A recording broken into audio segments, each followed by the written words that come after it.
जरा 1 मिनट, जरा मैं नेट 1 मिनट रुकना भाई, जरा वाईफाई।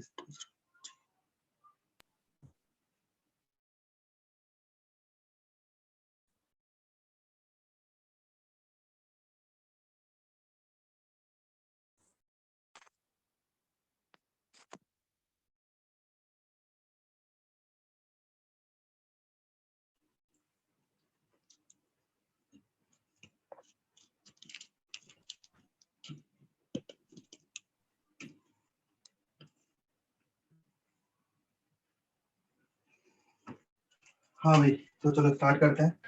लास्ट क्लास में क्या कर रहे थे बताना एक बार।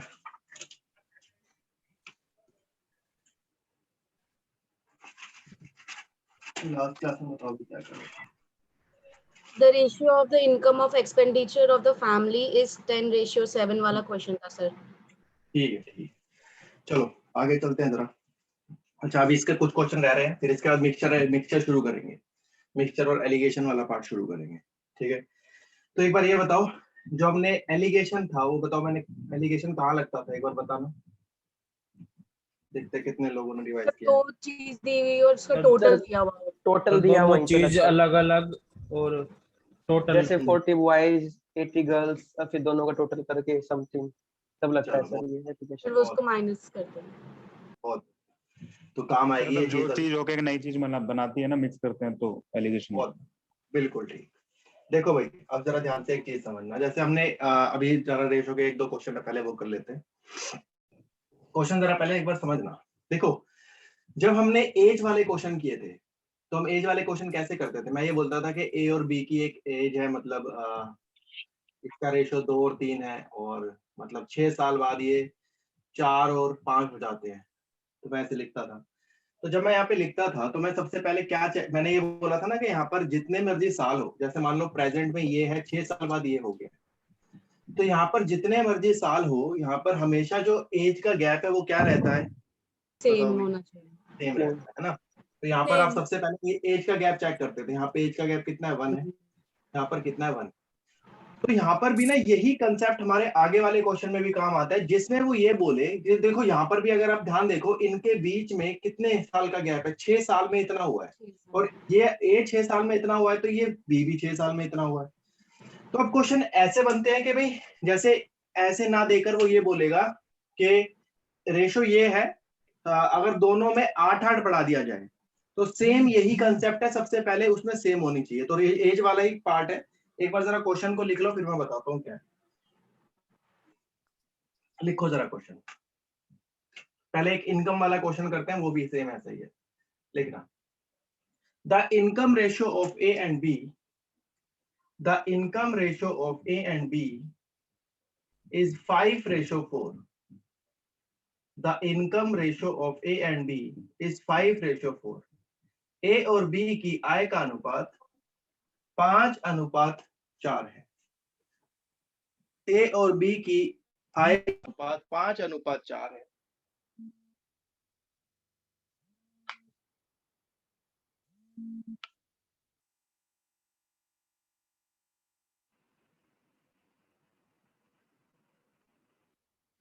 लिखना, ए और बी की आय का अनुपात 5:4 है। If they save, sorry, if their expenditure is in the ratio 3:2, their expenditure is in the ratio 3:2, यदि उसके खर्चे का अनुपात 3:2 है, if their expenditure is in the ratio 3:2, यदि उसके खर्चे का अनुपात 3:2 है। आगे लिखना, if each save 200 rupees, if each save 200 rupees, यदि दोनों 200 रुपए बचाए। If each save 200 rupees, यदि दोनों 200 रुपए बचाए, then find the income of A, then find the income of A। तो A की आय क्या होगी, तो A की आय क्या होगी। क्वेश्चन लिख लिया होगा सबने। इधर समझो भाई क्वेश्चन पहले। देखो यहाँ पर भी ना, यहाँ पर क्या बोला है कि ए और बी की इनकम का रेशो आपको बताया गया है, 4:5 आपको बताया गया, और एक्सपेंडिचर का रेशो बताया गया। अब क्वेश्चन में वो आपसे ये बोल रहा है कि जो दोनों है वो सेम बचा रहे हैं। सेम मतलब क्या है ये भी 200 रुपए बचा रहा है और ये भी 200 रुपए बचा रहा है। तो यहाँ पर सेम एज वाला कंसेप्ट आ गया है कि यहाँ पर भी देखो, मतलब प्रेजेंट में ये था 6 साल बाद इतना हो गया, यहाँ भी प्रेजेंट में इतना था 6 साल बाद इतना हो गया। तो इसका मतलब जब भी कभी क्वेश्चन ऐसा आए ना जिसमें वो आपको सेम चीज दोनों में करने को बोले, जैसे पहले वाले पार्ट में भी सेम करने को बोल रहा है, बढ़ाने को बोल रहा है, मतलब 200 सेव हो रहे हैं, यहाँ पे भी 200 सेव हो रहा है। तो जब भी कभी ऐसा हो, मिक्सचर में कभी ऐसा नहीं हो सकता। मिक्सचर में तो कहता है इसको मिक्स करो बस। मगर जब ये क्वेश्चन आते हैं कि दोनों में सेम सेव दोनों में सेम होना चाहिए, देखो इसमें भी 200 सेव हो रहा है, बी में भी 200 सेव हो रहा है, तो इस केस में सबसे पहले आप इनके अंतर को चेक किया करो कि इनका जो अंतर है ए और बी का, जैसे ए और बी का इनकम का जो अंतर है वही ए और बी के एक्सपेंडिचर का अंतर होना चाहिए। तो जैसे मैं चेक करूं पहले क्वेश्चन ठीक है नहीं, तो ए और बी का अंतर 1 है और एक्सपेंडिचर का भी अंतर 1 है, इसका मतलब क्वेश्चन तो ठीक है बिल्कुल, तो क्वेश्चन में कुछ भी गड़बड़ी नहीं है। अब आप देखो यहाँ पर आपको दिखेगा साफ साफ दोनों ने सेम 200 रुपए सेव करे। तो देखो भाई, ए के पास इनकम 5 थी, 3 खर्च कर दिए, 5 इनकम थी, 3 खर्च करे, कितने बचाए बताना एक बार। 2 2 2 सेम ऐसी बी को भी देखो, 4 इनकम थी, 2 खर्च करे, कितने बचाए 2 2 2 2 बचाए हैं दोनों ने। तो क्वेश्चन में कितना बोला बचाने के लिए? 200 सेव 200। कर। 2 हाफ किसके बराबर? 200 के बराबर। 2 किसके बराबर? 2 के बराबर। आपको निकालना है ए की इनकम, तो ए की इनकम 5 है, तो 5 खत्म कर। तो ये करना था, मगर सबसे पहले इस क्वेश्चन को करने से पहले आपका इनका अंतर सेम होना चाहिए, तभी ये क्वेश्चन होगा, वरना नहीं होगा, क्योंकि यहाँ पर सेम करने को बोल रहा है दोनों में। हाँ, किसी क्वेश्चन में अगर सेम नहीं आया उसमें क्या करेंगे बताऊंगा, मिसलिनियस में कराऊंगा ऐसे क्वेश्चन।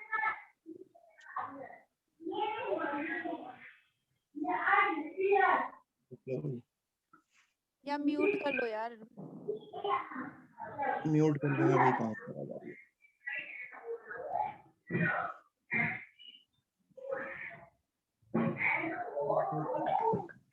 राघव म्यूट कर लो भाई।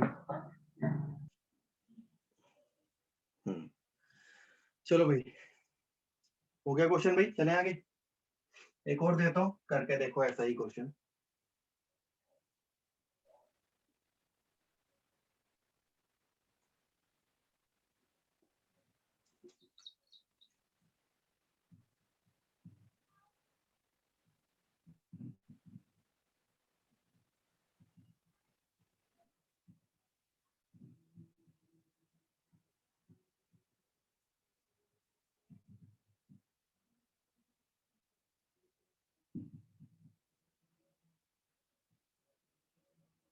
लिखना भाई क्वेश्चन ये रहा। The income ratio of A and B is 8:11। The income ratio of A and B is 8:11।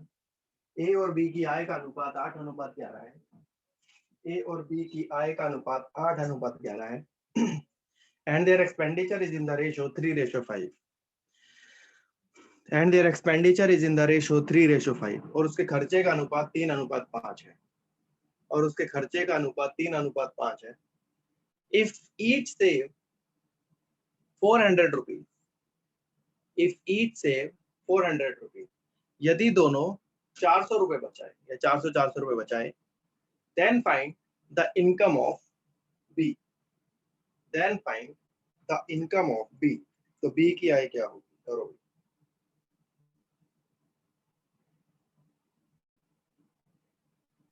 दूसरी रेशियो क्या है सर?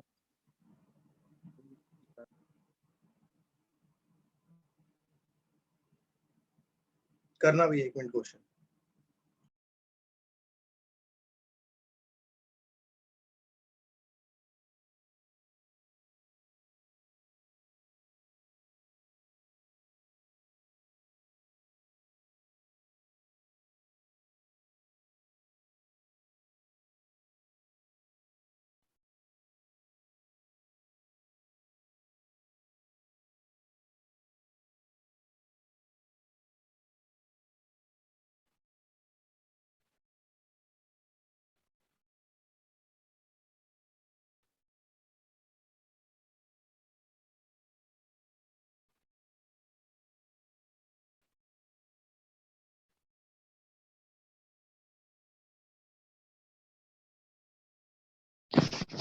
हेलो।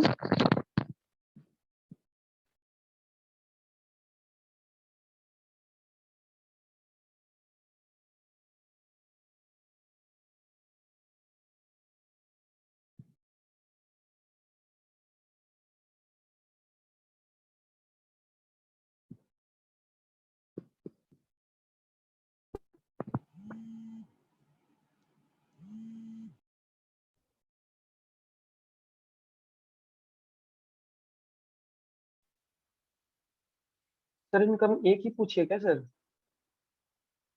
बी की। बी की? हम्म,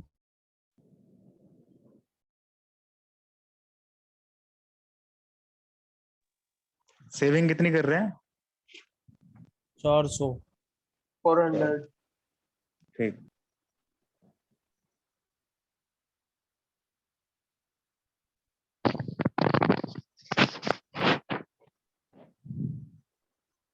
वीडियो शो नहीं कर रही क्या?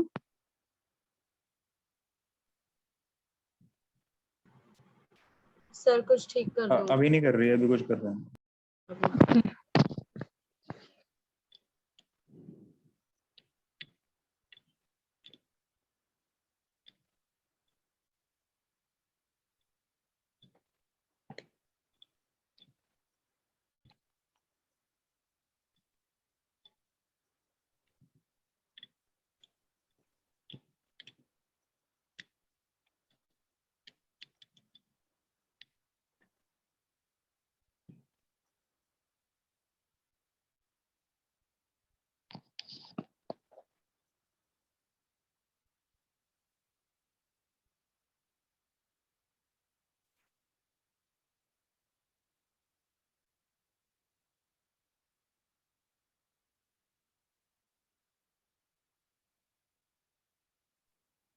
क्या आंसर आ रहा है? आया किसी का? कट ही नहीं रहा यार।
Nine one four point.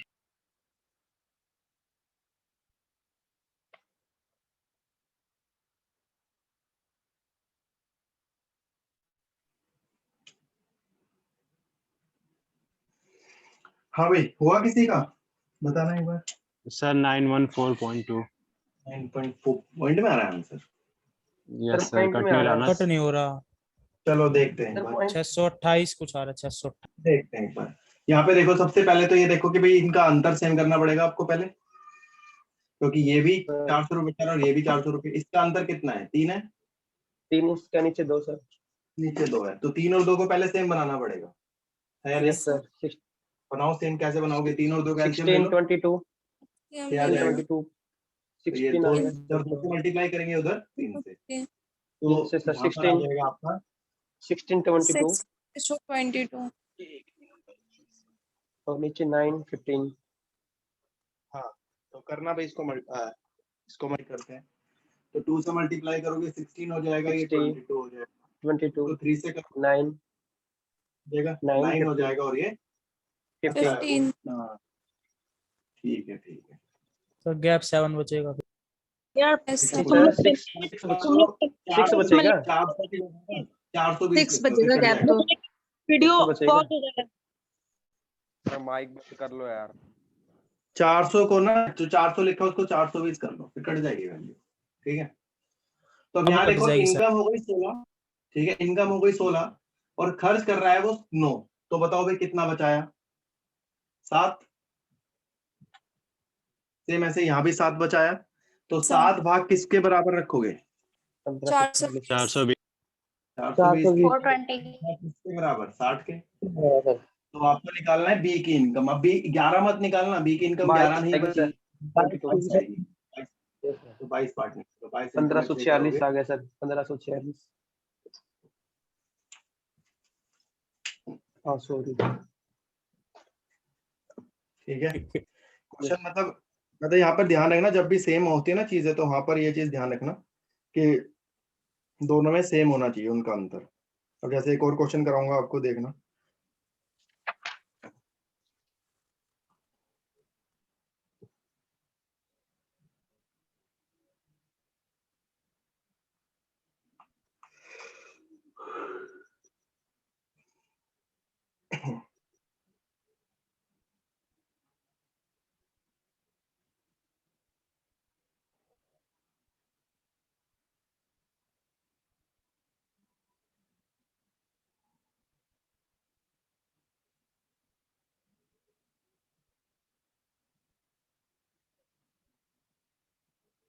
एक मिनट जरा, नो भी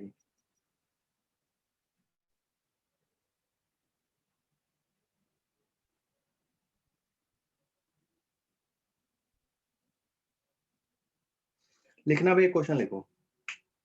अब देखो यहाँ पर एक क्वेश्चन ऐसा भी आता है, देखना एक बार दिखाता हूँ आपको। यहाँ पे इनकम वगैरह लिख के नहीं देगा वो, कैसे वो फंसाएगा जरा समझना। लिखना, to numbers is in the ratio, to numbers is in the ratio 4:5। To numbers is in the ratio 4:5। दो संख्या जिसका अनुपात 4:5 है। दो संख्या जिसका अनुपात 4:5 है। if 16 is increased in each number, in both the numbers, if 16 is increased in both the numbers, यदि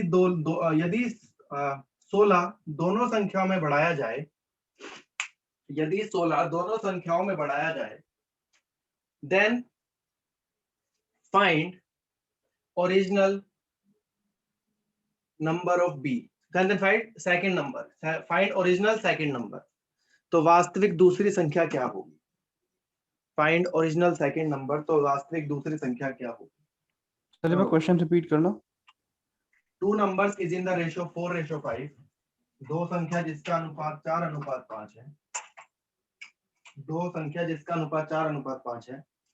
if 16 is increased in both the number, if 16 is increased in both the number, यदि 16 दोनों संख्याओं में बढ़ा दिया जाए, then find original second, then find second original number।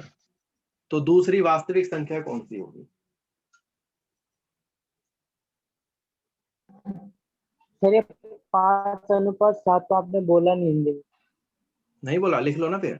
देखो, एक संख्या का अनुपात 4:5 है, यदि 16 दोनों में बढ़ा दिया जाए तो अनुपात 5:7 हो जाता है। तो अनुपात 5:7 हो जाता है, तो दूसरी वास्तविक संख्या कौन सी होगी? अब देखो यहाँ पे भी सेम वही बात कह रहा है कि दोनों में सेम नंबर बढ़ रहा है, यहाँ भी वही बढ़ रहा है और यहाँ भी यही बढ़ रहा है, मतलब 16 इसमें बढ़ रहा है, 16 इसमें बढ़ रहा है। और जब सेम नंबर बढ़ता है तो उस केस में सबसे पहले आप चेक करा करो कि पहले में जो अंतर है वही यहाँ होना चाहिए। तो पहले और इसमें अंतर कितना है चेक करना भी एक बार। एक का सर। एक, और यहाँ कितना है? 2 का। तो सेम एक बनाना है इसको पहले। Yes sir. सर एक बार क्वेश्चन रिपीट कर दो, समझ नहीं आया। 5/7 इसको 3 लिख लो, इसको 3 लिख लेना वरना गलत हो जाएगा। वो रेशो तो इंक्रीज हो। सेम हो गया, हाँ 3 लिख लो, उसको 3 लिख लो, तब होगा क्वेश्चन। तो 2 का ही अंतर होगा। हाँ अब देखो, अगर आप चेक करो तो डिफरेंस भी 2 का है और यहाँ भी डिफरेंस 2 का है। अगर डिफरेंस सेम, जैसे इससे पहले वाले क्वेश्चन में डिफरेंस सेम नहीं तो वहाँ डिफरेंस सेम बनाना पड़ता, मगर वहाँ पे इंक्रीज नहीं होता, वो डिक्रीज हो रहा था। तो इस केस में यहाँ पे देखो भाई, यहाँ भी 2 है और यहाँ भी 2 है, तो यहाँ चेक करो ए कितना है, पहले 3 है अब 5 हो गया, तो कितना इंक्रीज हो रहा है? क्वेश्चन रिपीट कर दो एक बार। 2 इंक्रीज होगा सर। पूरा लिखा ही नहीं।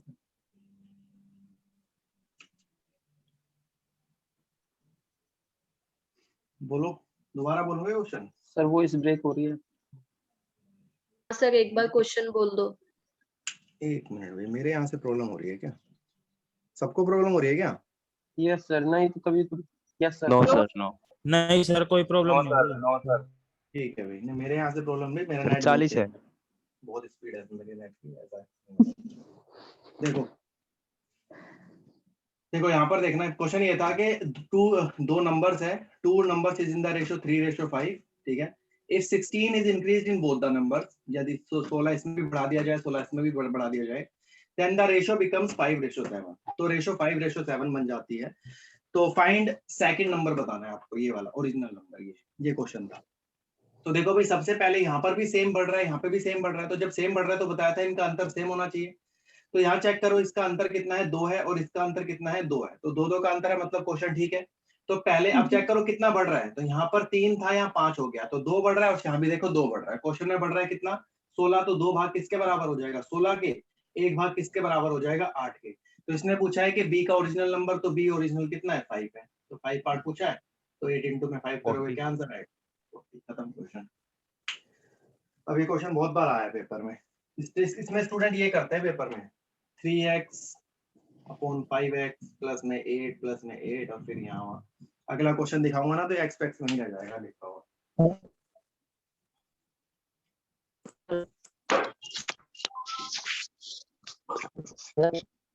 हाँ बोलो। सर ये जो डिफरेंस देखते हैं हम, हम क्या रिपीट कर दो सर एक बार। नहीं नहीं सर, जैसे कहते हैं हमें जो डिफरेंस देखते हैं, जैसे 2 का डिफरेंस निकला है, ये ऊपर नीचे देखते हैं सर, दाएं बाएं। सबसे पहले क्वेश्चन देखते हैं, दोनों पिछली क्लास साइड में है वो तो। पिछली क्लास ली थी,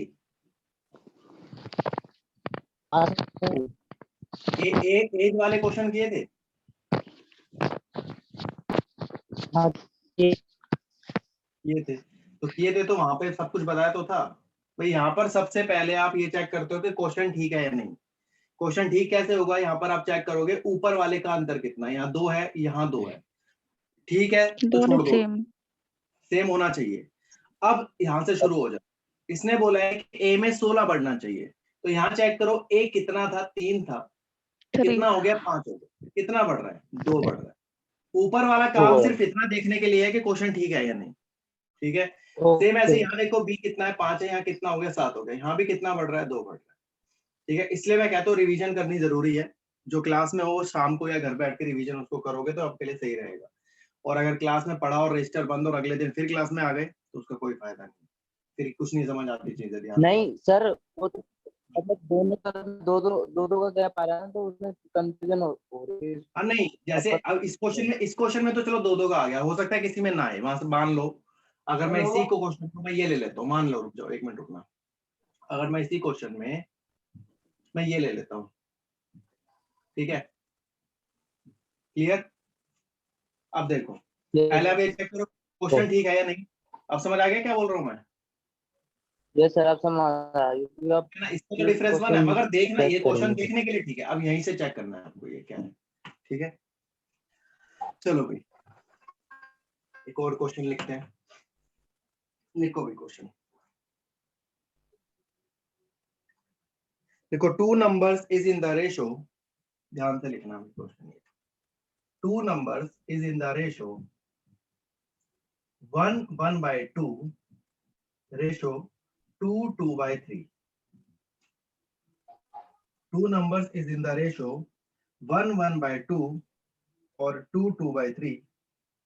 If 15 number is increased in each, if 15 is increased in each, यदि 15 दोनों में बढ़ा दिया जाए, यदि 15 दोनों में बढ़ा दिया जाए,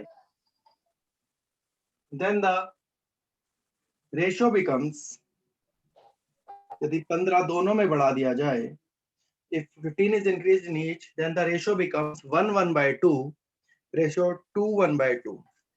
यदि 15 दोनों में बढ़ा दिया जाए तो अनुपात 1:2/3, अनुपात 2:1/2, वो लिखा हुआ है मैंने सामने, अगर जिसको नहीं पता वो देख लेना। यदि 15 दोनों में बढ़ा दिया जाए तो अनुपात 2 दूसरे वाली बन जाती है। फाइंड ग्रेटेस्ट नंबर, तो इनमें से सबसे बड़ी संख्या कौन सी होगी। फाइंड ग्रेटेस्ट नंबर, तो इनमें से सबसे बड़ी संख्या कौन सी होगी, करोगे।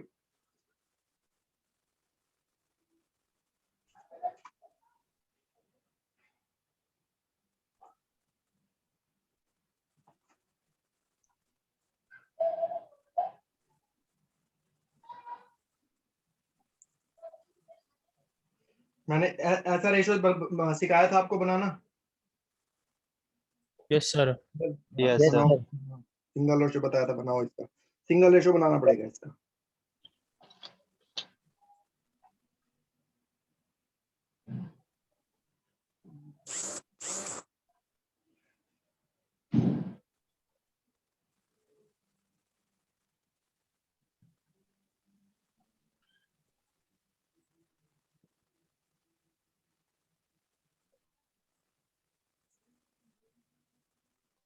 सर नीचे में 1/3 है। सर नंबर क्या ऐड किया है? नीचे में 1/3 है। नहीं ठीक तो है। क्वेश्चन में तो वन ऊपर 1/2 है, 2/3 है, नीचे 1/2/3 है और 2/2 है। ठीक है, लिखा है, ठीक है बिल्कुल।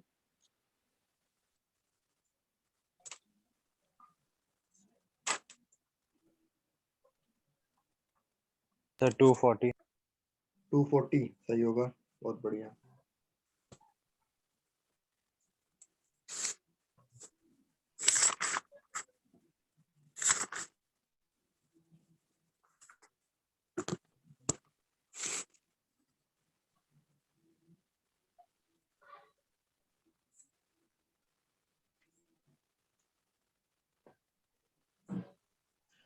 देखो भाई, सबसे पहले इसको ना रेशो ठीक करो। सबसे पहले इसकी तो रेशो कैसे ठीक करोगे? देखो एक ही रेशो कितनी, अगर आप ध्यान से देखो, अगर मैं इसको लिखूं तो क्या लिख सकता हूँ ये बताओ।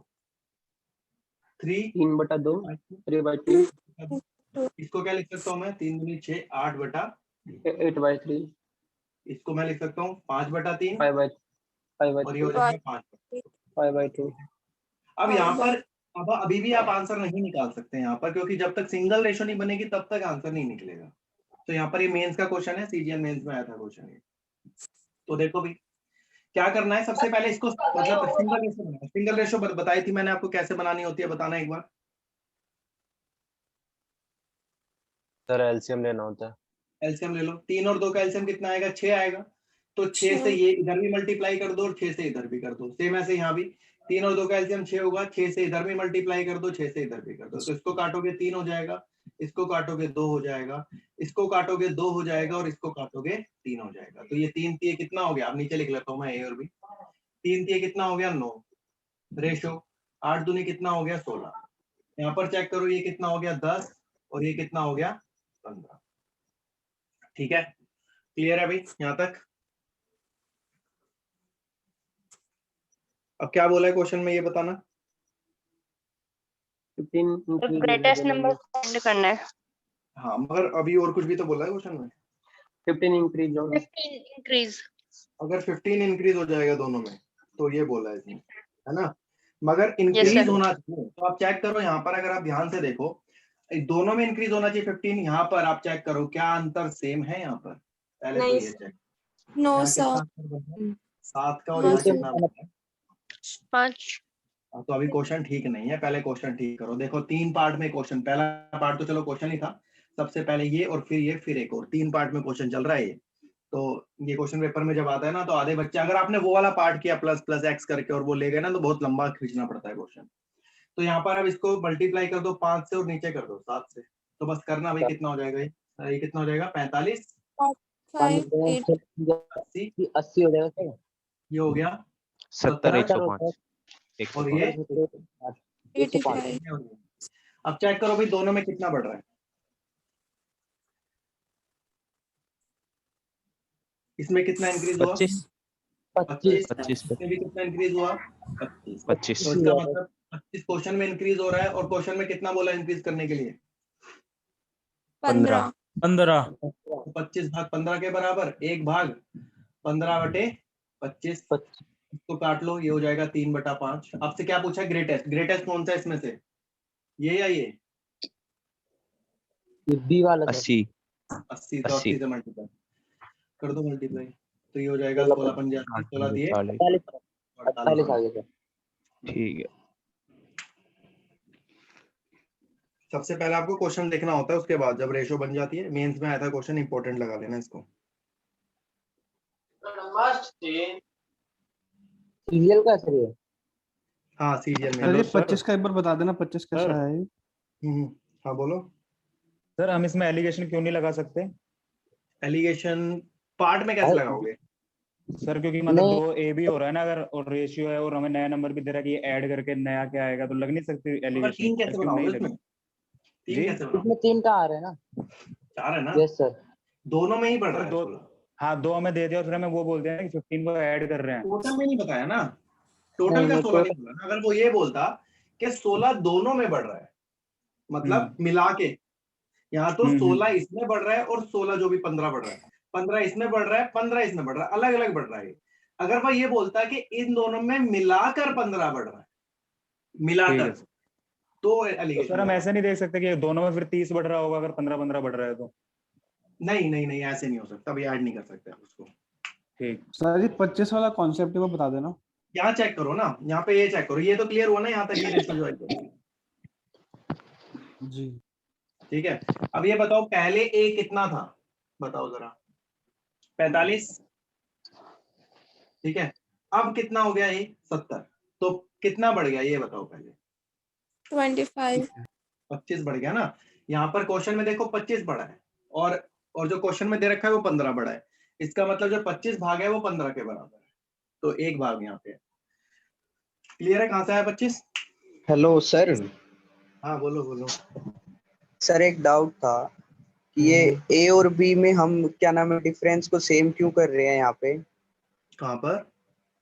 जैसे अभी आपने इनकम एक्सपेंडिचर का क्वेश्चन कराया था, उसमें भी हमने इनकम का जो डिफरेंस था वो सेम किया था दोनों का, और एक्सपेंडिचर का डिफरेंस था जो वो सेम किया था दोनों, हाँ है ना? हाँ हाँ। तो वो क्यों किया था सर? दोनों में इक्वल चीज बढ़ रही है ना, दोनों में इक्वल चीज बढ़ रही है या घट रही है, अगर तो आप सर ध्यान से देखो तो। वो तो हाँ वो तो डिफरेंस जो है इनकम और एक्सपेंडिचर का डिफरेंस सेम नहीं, करेंगे ना? सुनो सुनो, मैंने क्या बोला भाई, एक सीधी सी बात है, चीज इक्वल बढ़ेगी और घटेगी तब जो डिफरेंस इनकम का होगा इन दोनों का, वही डिफरेंस एक्सपेंडिचर का होगा, तभी तो सेम बढ़ाओगे, तभी तो सेम सेविंग होगी या नहीं होगी, ये बताओ। ऐसा कभी हो सकता है कि भाई इनकम रेशो कुछ और एक्सपेंडिचर रेशो कुछ और, सेविंग सेम नहीं हो पाएगी। अगर मैं मान लो सर यहाँ पर ध्यान से देखो, सुनो सुनो, अगर मैं यहाँ पर ये ले लूं, सुनना जरा,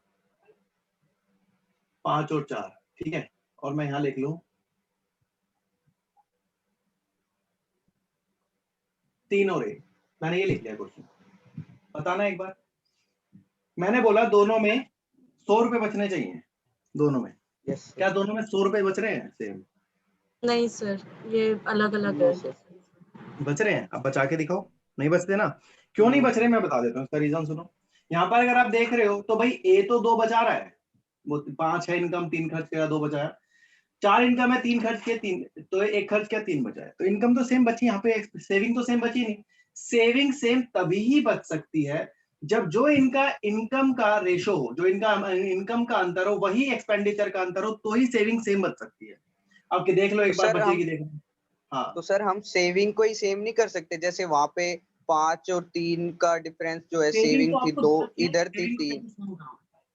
सेविंग तो आपको सर दे रखी है ना कि दोनों ने 200 रुपए सर बचाए, हम 200 रुपए तो बचा ही सर रखे क्योंकि हैं। क्वेश्चन में हमें सेविंग इक्वल बोला, तो हम सेविंग के रेशियो इक्वल नहीं कर लेंगे? सेविंग का रेशो कहाँ निकालोगे इसमें? सर अच्छा, जैसे सेविंग का अभी रेशो इक्वल करोगे? हाँ, जैसे अगर अभी इसमें ए जो है वो 2 सेविंग कर रहा है और बी जो है वो 3 सेविंग कर रहा है, तो इन करके दोनों का देखो, अब अलग अलग आ रहा है। हाँ तो बात तो वही आ गई ना घूम के, हम ऊपर सेव कर रहे हैं, आपने नीचे कर दिया वो काम।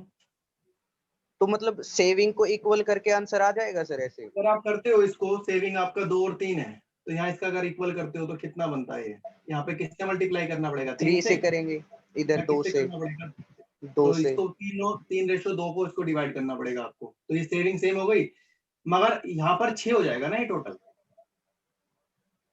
तो टोटल सेव, ये तो सेविंग इक्वल हुई ना सर? इस सेविंग हाँ, को हम कंपेयर करेंगे ना जो क्वेश्चन में सेविंग गिवन होगी उससे। फिर किसको करोगे? 5 करोगे इसको, 5 भाग उसके बराबर रखोगे। सर 5 नहीं, जैसे अभी सेविंग हमारी इक्वल हो गई ना ए और बी की, और क्वेश्चन में हमें सेविंग ही बोला है कि दोनों की जो सेविंग है वो इतनी बढ़ रही है, तो हम उस सेविंग से कंपेयर नहीं कर लेंगे इसको? तो करो ना, क्या कंपेयर करोगे बताओ, फिर क्या करोगे अब सर बताओ। मैं वही कह रहा हूँ, इस सर ये क्वेश्चन में तो 6 नहीं को होगा। कंपेयर जैसे करने की बोल रहा है।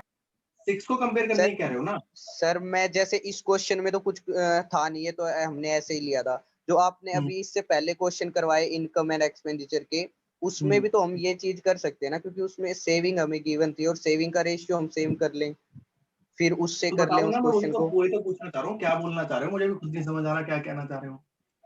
किससे बताओ, मैं ये सर बताओ, मुझे बताओ तो सही, पता तो चले, मुझे भी कुछ नया सीखने को मिले, बताओ तो सही। विजय एक क्वेश्चन बता दो ना कोई तुम्हें अगर लग रहा है। सर जो अभी आपने इनकम एंड एक्सपेंडिचर का क्वेश्चन किया था, एक बार वो लिखना आप दोबारा, जो बोलो अभी आपने करवाया था। बोलो, मुझे ध्यान नहीं है, रेशो बोलो। सर मेरे को भी रेशो सर exactly ये याद लिखो, एक ही 8 और 11, 8 और 11, ये ठीक है। और इनकम एंड एक्सपेंडिचर एक्सपेंडिचर है का है। 3 और 5। हाँ एक्सपेंडिचर है 3 और 5, 3 और 5, हाँ ठीक है। और सेव उसने 400 किया है, 420 420 करा दिया था। 420। ठीक है, हाँ तो सर इसमें हम वो चीज नहीं लगा सकते, लगाओ एक बार, लगा के देखो, अगर हो रहा है तो जैसे ठीक है, अच्छी बात हो जैसे जाएगा तो। ए, सर जैसे हाँ, ए सेव कर रहा है 5 और 5 बी ठीक है, सेव कर रहा है 6, ठीक है। है ना। अब इन हाँ, सेविंग को 30 हो इक्वल जाएगा, कर लिया हमने, 30 हो जाएगा। तो सेव करने है के ना। लिए तो इधर 6 से और इधर 5 से करना पड़ेगा हमें। हाँ तो ये 6 ए के ऊपर और नीचे दोनों से ही मल्टीप्लाई होगा ना इनकम और एक्सपेंडिचर के। हाँ ठीक है, अच्छा मतलब इसको इससे मल्टीप्लाई करने को कह रहे हो ना, तो दोनों ये हो से होगा जाएगा सर, पूरे दोनों से। पूरे से ही हो जाएगा ना। पूरे से होगा। 48 और ये हो गया 18, ये हो गया आपका 55, 55। 25। तो ये अब कितना सर सेव कर रहे हैं? अब इन दोनों की सेविंग जो है वो इक्वल हो गई। तो 30 भाग किसके बराबर हो गए? 420 के। एक भाग 12 के। आपको क्या निकालना है यहाँ पर, किसका भाग निकालना सर है? बी सर का एक बात, हमें बी बी बी की बी इनकम निकालना है। निकालनी बी थी। की इनकम। 1 मिनट, 14 आ जाएगा नहीं, तो बी सर निकालना है तो 55 इंटू 14 देखना मल्टीप्लाई करके क्या रहा आंसर। सर ये कुछ ज्यादा ही नहीं चला जाएगा, जो हमारा आंसर आया वो तो नहीं आएगा ना। तो गलत हुआ, वही तो कह रहा हूँ, कुछ ना कुछ मिस्टेक है ना क्वेश्चन सर में। 1 की 4 आ रही है ना, 30 100, अच्छा गुना कर दो 800 ना। कितने आ रहे हैं? 800। एक पार्ट सर, अच्छा अरे विजय सर मेरा कहने का मतलब ये है कि जो हमने एज में तो चलो हम उनका डिफरेंस सेम करते थे, क्योंकि एज जो है वो हमेशा ही सेम होगी, लेकिन यहाँ पे हम सेम क्यों कर रहे हैं, मैं ये पूछना चाह रहा था। 770 आ रहा है सर। तभी तो बताया कि क्वेश्चन में बोला है सेम करने के लिए, सेम तभी हो तो वो सकता है तो जब, सेम तभी हो सकता है जो इनकम है और एक्सपेंडिचर अगर वो सेम हो तो ही सेम हो सकता है, वरना सेम होना बड़ा मुश्किल पड़ जाता है, हो ही नहीं पाएगा सेम।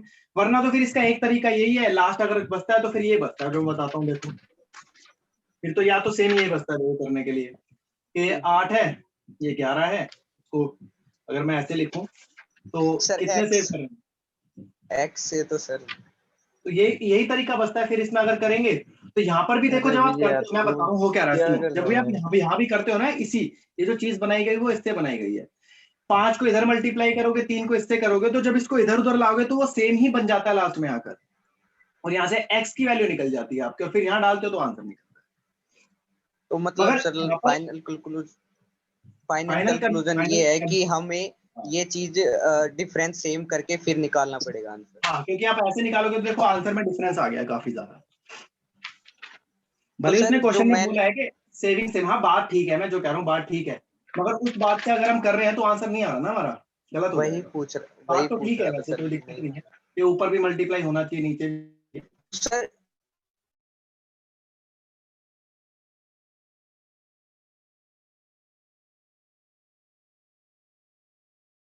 ठीक होगा, नहीं लगेगा, किसी में नहीं लगेगा, विजय यार किसी में नहीं लगेगा, नहीं लगेगा, सारे गलत हो जाएंगे। रेस्ट कर ले विजय तू। इसमें ये लगेगा, कोई नहीं, इसमें वो लगेगा। ओ विजय भाई तू रेस्ट कर ले यार। अरे ठीक है भाई, विजय अरे सो भाई जा डाउट्स था तो क्लियर कर लिया ना, तुम लोग भी पूछो बढ़िया ना है भाई, किस लिए बढ़िया है, बैठे हो। ठीक है। शांत हो रहे नहीं हो रहे, चलो बिल्कुल भाई देखो ठीक है, तो मत करना, वो गलत हो जाएगा, वैसे बस प्रॉब्लम हो जाएगी। ओके सर, ओके सर, ठीक है, चलो भाई करते हैं जरा आगे। हाँ कहाँ थे हम? ये वाला तो सर हो गया वो ना एक क्वेश्चन? प्लस माइनस का करा दो ना, जैसे एक में इतना बढ़ रहा है और एक में इतना घट रहा है। कराऊंगा वो मिसलेनियस में कराऊंगा, लास्ट में मिसलेनियस पार्ट कराऊंगा, उसमें कराऊंगा कि एक में इतना बढ़ रहा है, एक में अलग, जैसे इसमें तो सेम बढ़ रहा है ना, उसमें अलग अलग और बढ़ेगा। सर बाद में अभी कराओगे, आपने कराऊंगा ए और उसको, बी लिए थे, वो ए बी सी लेने पे करके दिखाओ ना सर। तीनों में अगर तीनों में आता है ना तो तीनों में तो हमेशा रेशो सेम मिलेगी आपको, जैसे मैंने कराया था याद है, एक स्टूडेंट वाला क्वेश्चन कराया था आपको मैंने, कि क्लास में रेशियो 2:3 रेशियो 4 अगर तीनों में सेम बढ़ रहा है, जैसे 20 स्टूडेंट इसमें बढ़ गए तो ये बढ़ गया 4:5:6। तो अगर कभी ऐसे क्वेश्चन आएंगे तो यहाँ हमेशा तीनों में आपको हमेशा ही सेम मिलेगा, क्योंकि यहाँ पर अलग मिलेगा तो फिर क्योंकि 2 की रेशियो बनाई जा सकती है, 3 में नहीं बन सकती।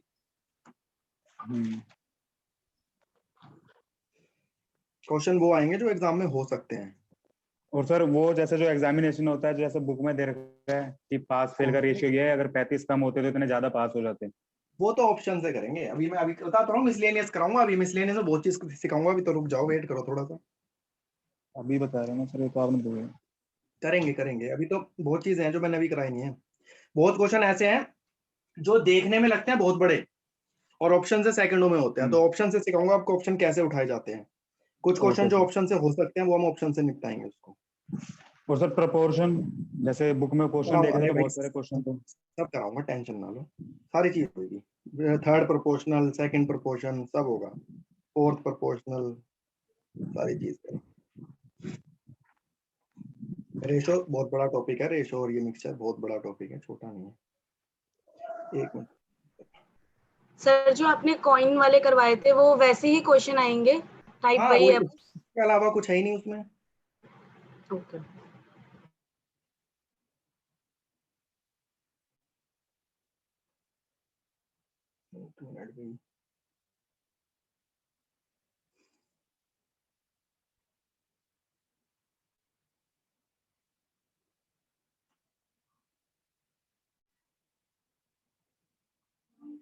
एक मिनट रुकना भाई जरा।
हाँ भाई, तो चलो करते हैं जरा आगे। अभी कुछ क्वेश्चन है इसमें, ऐसे क्वेश्चन आते हैं कि अभी तो जैसे डायमंड टूटने वाले क्वेश्चन आते हैं कि डायमंड अगर तोड़ा जाए, मगर उससे पहले एक दो क्वेश्चन और कर लेते हैं। करो एक और क्वेश्चन करना, जरा लिखो जरा, सेम ऐसे एक क्वेश्चन दे रहा हूँ वो करना। 2 numbers are in the ratio 5:7. 2 numbers are in the ratio 5:7. दो संख्या जिसका अनुपात 5:7 है, दो संख्या जिसका अनुपात 5:7 है। If 9 is subtracted from each of them, if 9 is subtracted from each of them, यदि दोनों में से 9 घटा दिया जाए, 9 घटा दिया जाए। If 9 is subtracted from each of them, यदि दोनों में से 9 घटा दिया जाए, then the ratio becomes 7:9. Then the ratio becomes 7:9. तो अनुपात 7:11 लिखना। Then the ratio becomes 7:11. तो अनुपात 7:11 हो जाता है। सर यदि दोनों में से, एक मिनट, यदि दोनों में से 9 घटा दिया जाए तो अनुपात 7:11 हो जाता है। 2 numbers is in the ratio 5:7. दो संख्या जिसका अनुपात 5:7 है। If 9 is increased in each number, यदि दोनों में 9 is subtracted from each number, यदि दोनों में से 9 घटा दिया जाए, then the ratio become 7:11. तो अनुपात 7:11 हो जाता है। तो अनुपात 7:11 हो जाता है। Find the largest number. तो सबसे बड़ी संख्या कौन सी होगी? करो। अच्छा 42।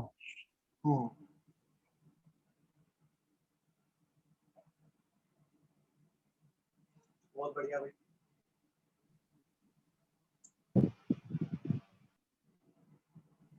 सही है भाई, सबका आंसर बहुत बढ़िया। देखो दोनों में 9 सब्ट्रैक्ट किया जा रहा है।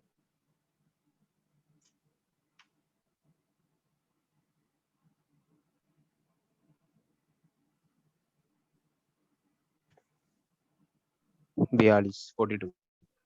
बहुत बढ़िया। बाकी भी करो भाई जल्दी से।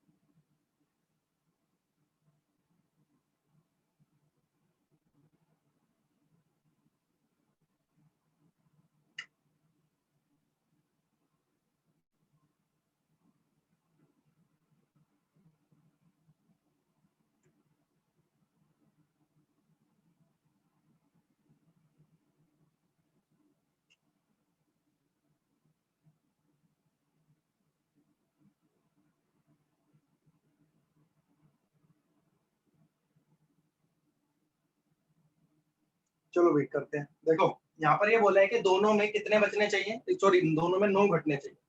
तो दोनों में मतलब इसमें भी 9 इसमें भी 9, तो सबसे पहले इनका अंतर चेक करो। इसका अंतर 2 है, इसका अंतर 4 है। तो पहले 2 और 4 को सेम बनाना पड़ेगा। तो 2 और 4 को सेम बनाओगे, एलसीएम ले लोगे इसका। तो इसको 2 से मल्टीप्लाई करोगे, इसको 1 से करोगे, तो ये कितना हो जाएगा, 10 हो जाएगा, और ये 14 हो जाएगा, और ये 7 हो जाएगा, और ये 11 हो जाएगा। तो चेक करो भाई, सेम हो गया यहाँ पर।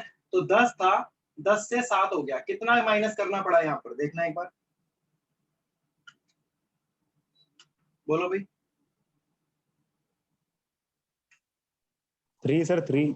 3 और यहाँ भी 3, तो 3 भाग इसमें करना पड़ा। क्वेश्चन में कितना No, कम करना पड़ा, no, 9। no. तो 3 9 9 के बराबर, 1 भाग 3 के बराबर। 3 के आपसे बराबर। पूछा है हाईएस्ट कौन सा है, इसमें से हाईएस्ट बताओ, 7 है या 5 है?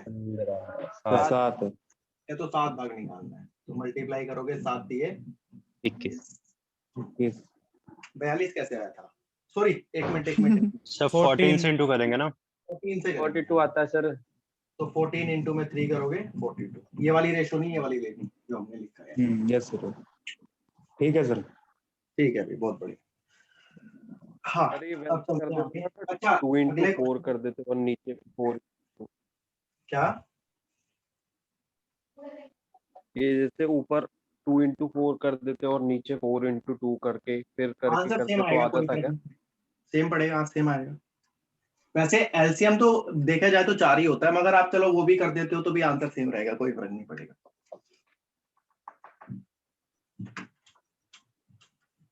तो नोट करने दो। अच्छा नोट करना था क्या, खुद कर सकते हो, तो सेम ही तो क्वेश्चन है।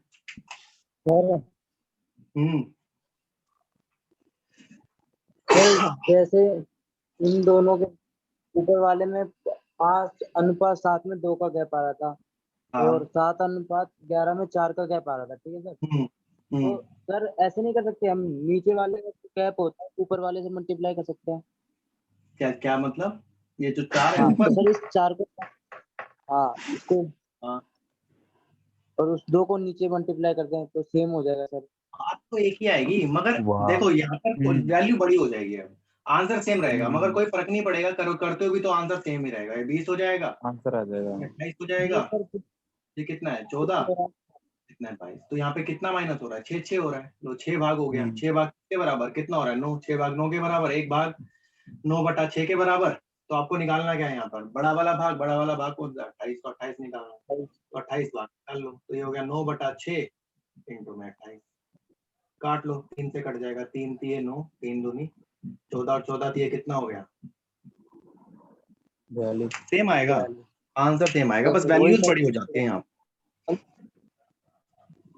पर सर यहाँ जैसे एलसीएम ले रहे हैं, एलसीएम ना लेने की बजाय इनका गैप में मल्टीप्लाई करें, कोई दिक्कत नहीं है ना सर? कोई बताया तो कट में जाएगी। आएगा, उससे भी आंसर आ जाएगा, कोई दिक्कत नहीं है। क्योंकि सर कभी कभार दिक्कत हो जाती है सर एलसीएम कोई लेने अगर में। बाई चांस एलसीएम नहीं निकाल पा रहे तो ऊपर नीचे मल्टीप्लाई कर दो, कोई दिक्कत नहीं। Yes sir. ठीक है भाई, चलते हैं आगे। अच्छा एक क्वेश्चन देखना अगला ना, स्टार लगाना उस क्वेश्चन पे, इंपॉर्टेंट है, काफी ज्यादा इंपॉर्टेंट है। इसमें देखो 2 चीज हैं, जरा ध्यान से समझना। एक तो है डायरेक्टली प्रोपोर्शनल, और एक होता है इनवर्सली प्रोपोर्शनल। इससे क्वेश्चन ना कई बार पूछा जाता है, डायरेक्टली प्रोपोर्शनल से और इनवर्सली प्रोपोर्शनल। अब इसको समानुपाती करूनुपात कुछ कहते हैं भाई, मेरे को बोला नहीं जा रहा है। समानुपाती। हाँ, और इसको कहते हैं इनवर्सली कहते हैं नो सर, अनुपाती।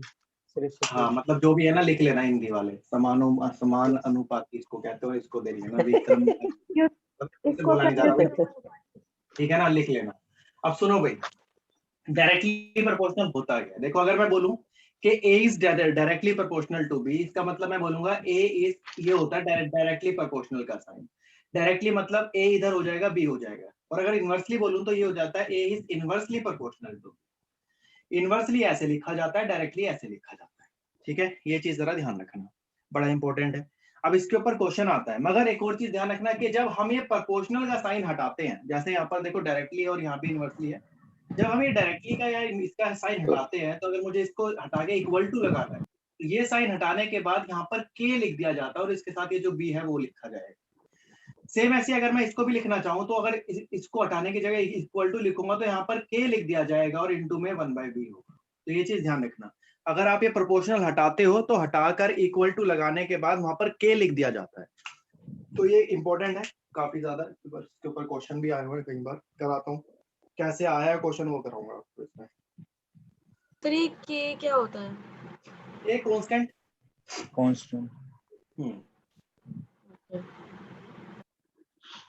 ए की जगह कुछ भी ले लो आप, ए ले लो, वही ए तो वैसे ही दे रखा है, एक्स ले लो, वाई ले लो, कुछ भी ले लो, जो फर्क नहीं पड़ता, मगर के ले लो, अच्छा लगता है देखने में।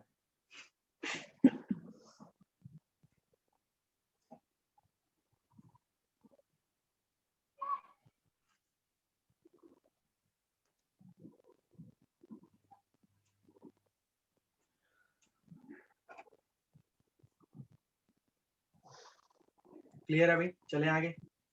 Yes sir. चलो लिखते हैं अगला क्वेश्चन, लिखो जरा। A is inversely proportional. A is inversely proportional to the cube of B. A is inversely proportional to the cube of B. A B के घन के इनवर्सली प्रोपोर्शनल है, लिख लेना भाई हिंदी में जो भी है।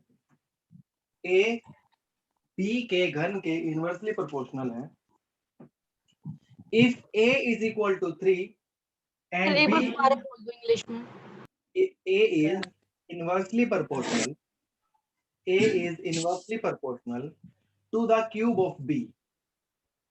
To the cube of B. If A is equal to 3, then B is equal to 2. If A is equal to 3, then B is equal to 2. यदि A की वैल्यू 3 हो तो B की वैल्यू 2 होगी। यदि A की वैल्यू 3 हो तो B की वैल्यू 2 होगी। But if A is equals to 8/9, but if A is equals to 8/9, then B is equals to question mark. If A is equals to 8/9, then B is equals to question mark. यदि A की value 8/9 होगी, यदि A की value 8/9 होगी तो B की value क्या होगी? यदि A की वैल्यू 8/9 होगी तो B की वैल्यू क्या होगी? अब देखो इसको करना कैसे है जरा वो समझो पहले तो। इसको करने का तरीका बड़ा आसान सा है, बस क्वेश्चन है तो बड़ा आसान, बस समझने वाला है। ये भी क्वेश्चन कई बार आता है और स्टूडेंट इसमें ना फंस जाता है, कर नहीं पाते। देखो क्या बोला एक बार माइक ऑफ कर लो अपना। अरे आवाज म्यूट कर लो भाई जिसका भी हो रहा है। देखो ए पहली लाइन बोली है कि A is inversely proportional to the cube of B। अब मैं लिखता हूँ A जो है वो इनवर्सली का साइन ये लगा देते हैं अपॉन में क्यूब ऑफ B। तो इसको ऐसे लिख सकते हैं, नहीं लिख सकते? इनवर्सली मैंने ऐसे बताया था आपको लिखने के लिए, ये बताओ भाई। क्यूब बोला है तो B का क्यूब होना चाहिए। अब इसने A की वैल्यू भी दे रखी है, B की वैल्यू भी दे रखी है, मगर इससे पहले आपको करना क्या है, ये प्रोपोर्शनल हटाना है। तो प्रोपोर्शनल हटाओगे तो इज इक्वल टू आ जाएगा K इनटू में 24। इसको ऐसे लिख सकते हो इससे तो 24 आ रही सर। ठीक है, अब इसमें देख लेते हैं एक बार।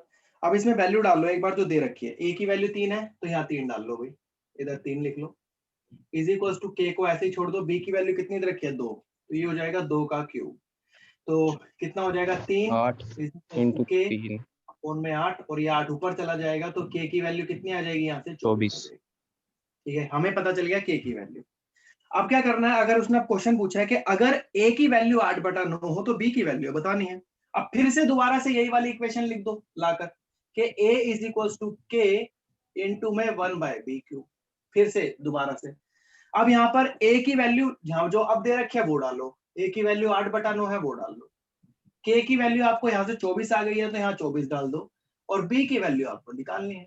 लो भाई सोल्व करना जरा इसको, तो ये इससे कट जाएगा 8 ये इधर चला जाएगा, इधर आ जाएगा तो ये इधर चला जाएगा तो ये हो जाएगा b का क्यूब और ये इधर चला जाएगा तो ये हो जाएगा 9 27।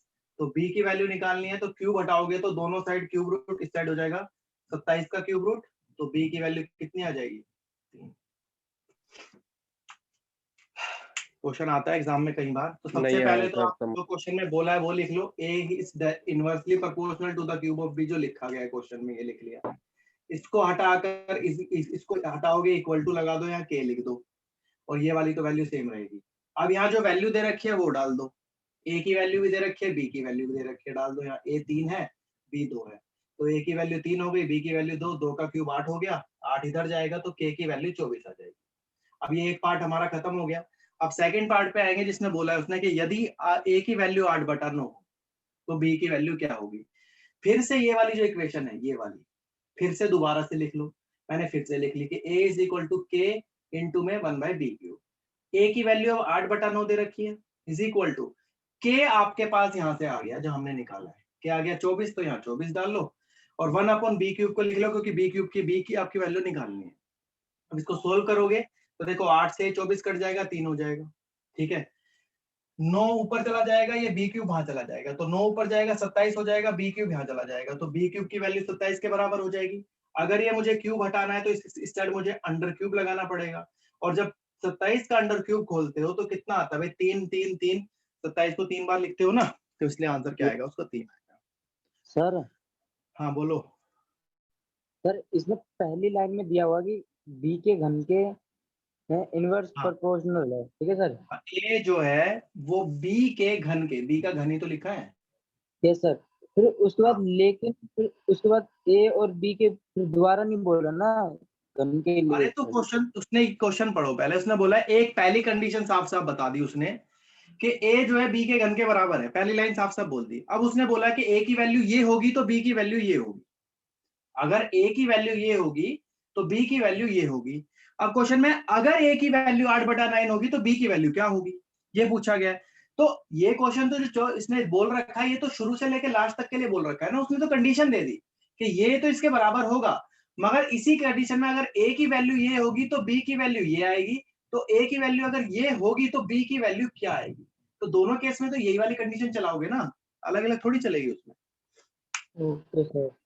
हाँ एंड की लाइन सर एक बार इक्वल टू क्या लिखा है जो लिखा है ना देन b इज, हाँ क्या है क्वेश्चन क्या इज इक्वल कहां टू पर एंड की लाइन सर ये 3 हो गया ना। अच्छा क्वेश्चन में if a is equal to 8/9, if a is equal to 8/9 then find या then b is equal to question mark b निकालना है।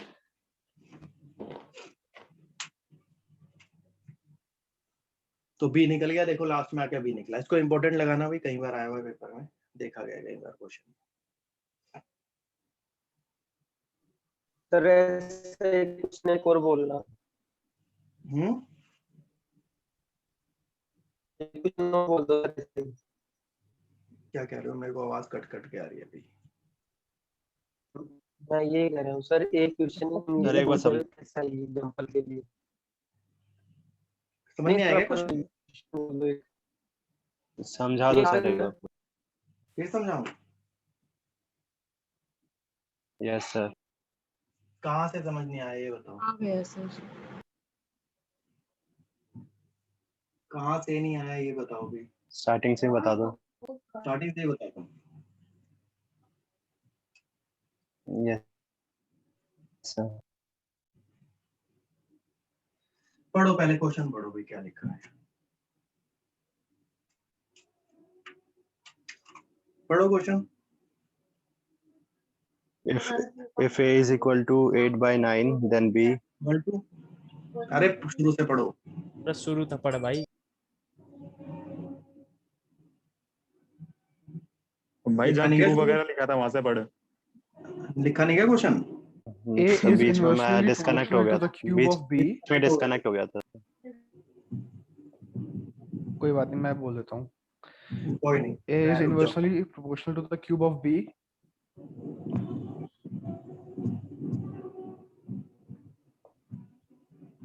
आगे तो बोल। If A equals to 3, then B equals to 2. If A is equals to कितना था 3, then 3, then B equals to 2.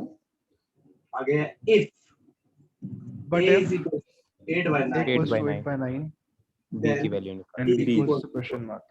ये बोला था कुछ। ठीक, एक मिनट, ये तो स्क्रीन में नहीं शो हो रहा होगा। ठीक है, अब देखो क्या बोला है जरा समझना।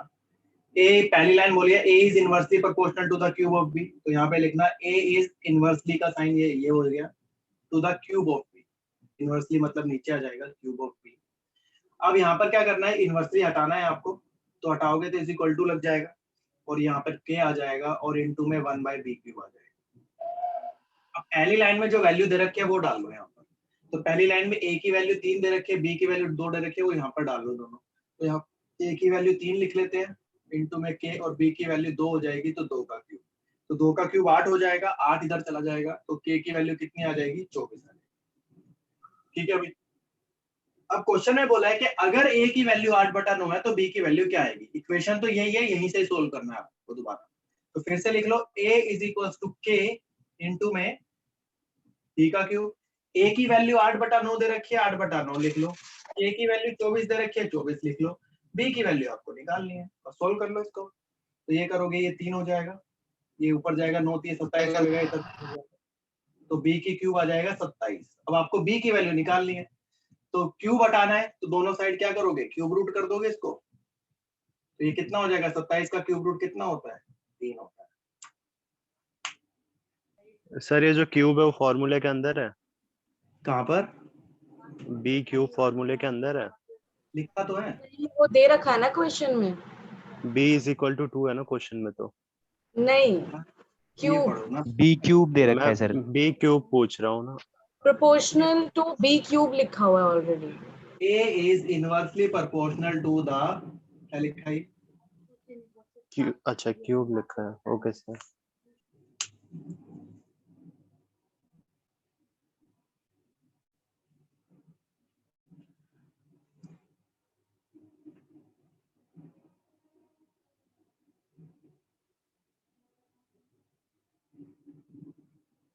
भाई ऐसे हाल में कौन शादी कर रहा है? ये मेरे यहाँ बैंड बाजे बज रहे हैं भाई, देखो हाल इतना बुरा है, शादी कर रहे हैं। पैसे बता रहे हैं। पैसे बचा रहे हैं, सही बात है। इसने लॉकडाउन में शादी कर लिया, पैसे बच गए उसके, वो बढ़िया है। और मेरे हिसाब से होना भी, बेफालतू के पैसे खर्च हैं। आप जो मर्जी कर लो, आप जितना मर्जी ग्रैंड कर लो या कुछ भी कर लो, लोग हमेशा गाली देके जाएंगे कि क्या है ना, क्या कह रहे कि आपने भी लॉकडाउन में की ना। नहीं, मेरे को 2 साल हो गए कर रहे, मगर मैंने खर्चे नहीं करे बेफालतू के। देखो आप कुछ भी कर लो, जितना मर्जी आप ग्रैंड कर लो, रिसेप्शन कर लो, जो मर्जी कर लो, आदमी हमेशा गाली ही देके जाएगा। लास्ट में यही बोलेगा, शाही पनीर में नमक नहीं था, दाल में ये नहीं था। सर बोतल महंगी वाली करवाते। कुछ भी करा लो, कहीं से भी करा लो, लोग कमी आपको देंगे ही देंगे। निकलेगा सर जैक डैनियल या ब्लैक डॉग करवाते। कुछ भी करा लो, जहां मर्जी आप जितने बड़े, तो गुस्सा मैं कहता हूं आप हयात में भी करवा लो, ठीक है, वहां भी बंदा नुक्स निकाल के जाएगा, क्या ये कमी थी, तो बेटर है ना, करो ही मत, छोड़ दो, नहीं कर रहे है ना। चलो भाई, चलो आप सबके सब माइक बंद कर लो अपना। सुनो भाई, अब क्वेश्चन सुनना जरा अगला। देखो गोल्ड, एक क्वेश्चन ये है कि गोल्ड है, जैसे मान लो एक ये दे रखा है मेरे को, एक ये गोल्ड है, कुछ भी, ये गोल्ड है पूरा, गोल्ड की बॉल है, जब ये गोल्ड की बोर पूरी थी तो ये महंगे में बिक रही थी, मतलब ये पूरा एक महंगा था। फिर इसने क्या करा, इसको तोड़ दिया और तोड़ के अलग अलग बांट दिया, और जब इसको बांटा तो फिर ये इसके प्राइस में बटने लग गई। तो बताओ पहले से उसको इतना हुआ, ऐसा कुछ क्वेश्चन होगा। एक बार लिखो क्वेश्चन, फिर बताता हूँ क्या है। लिखना जरा क्वेश्चन है।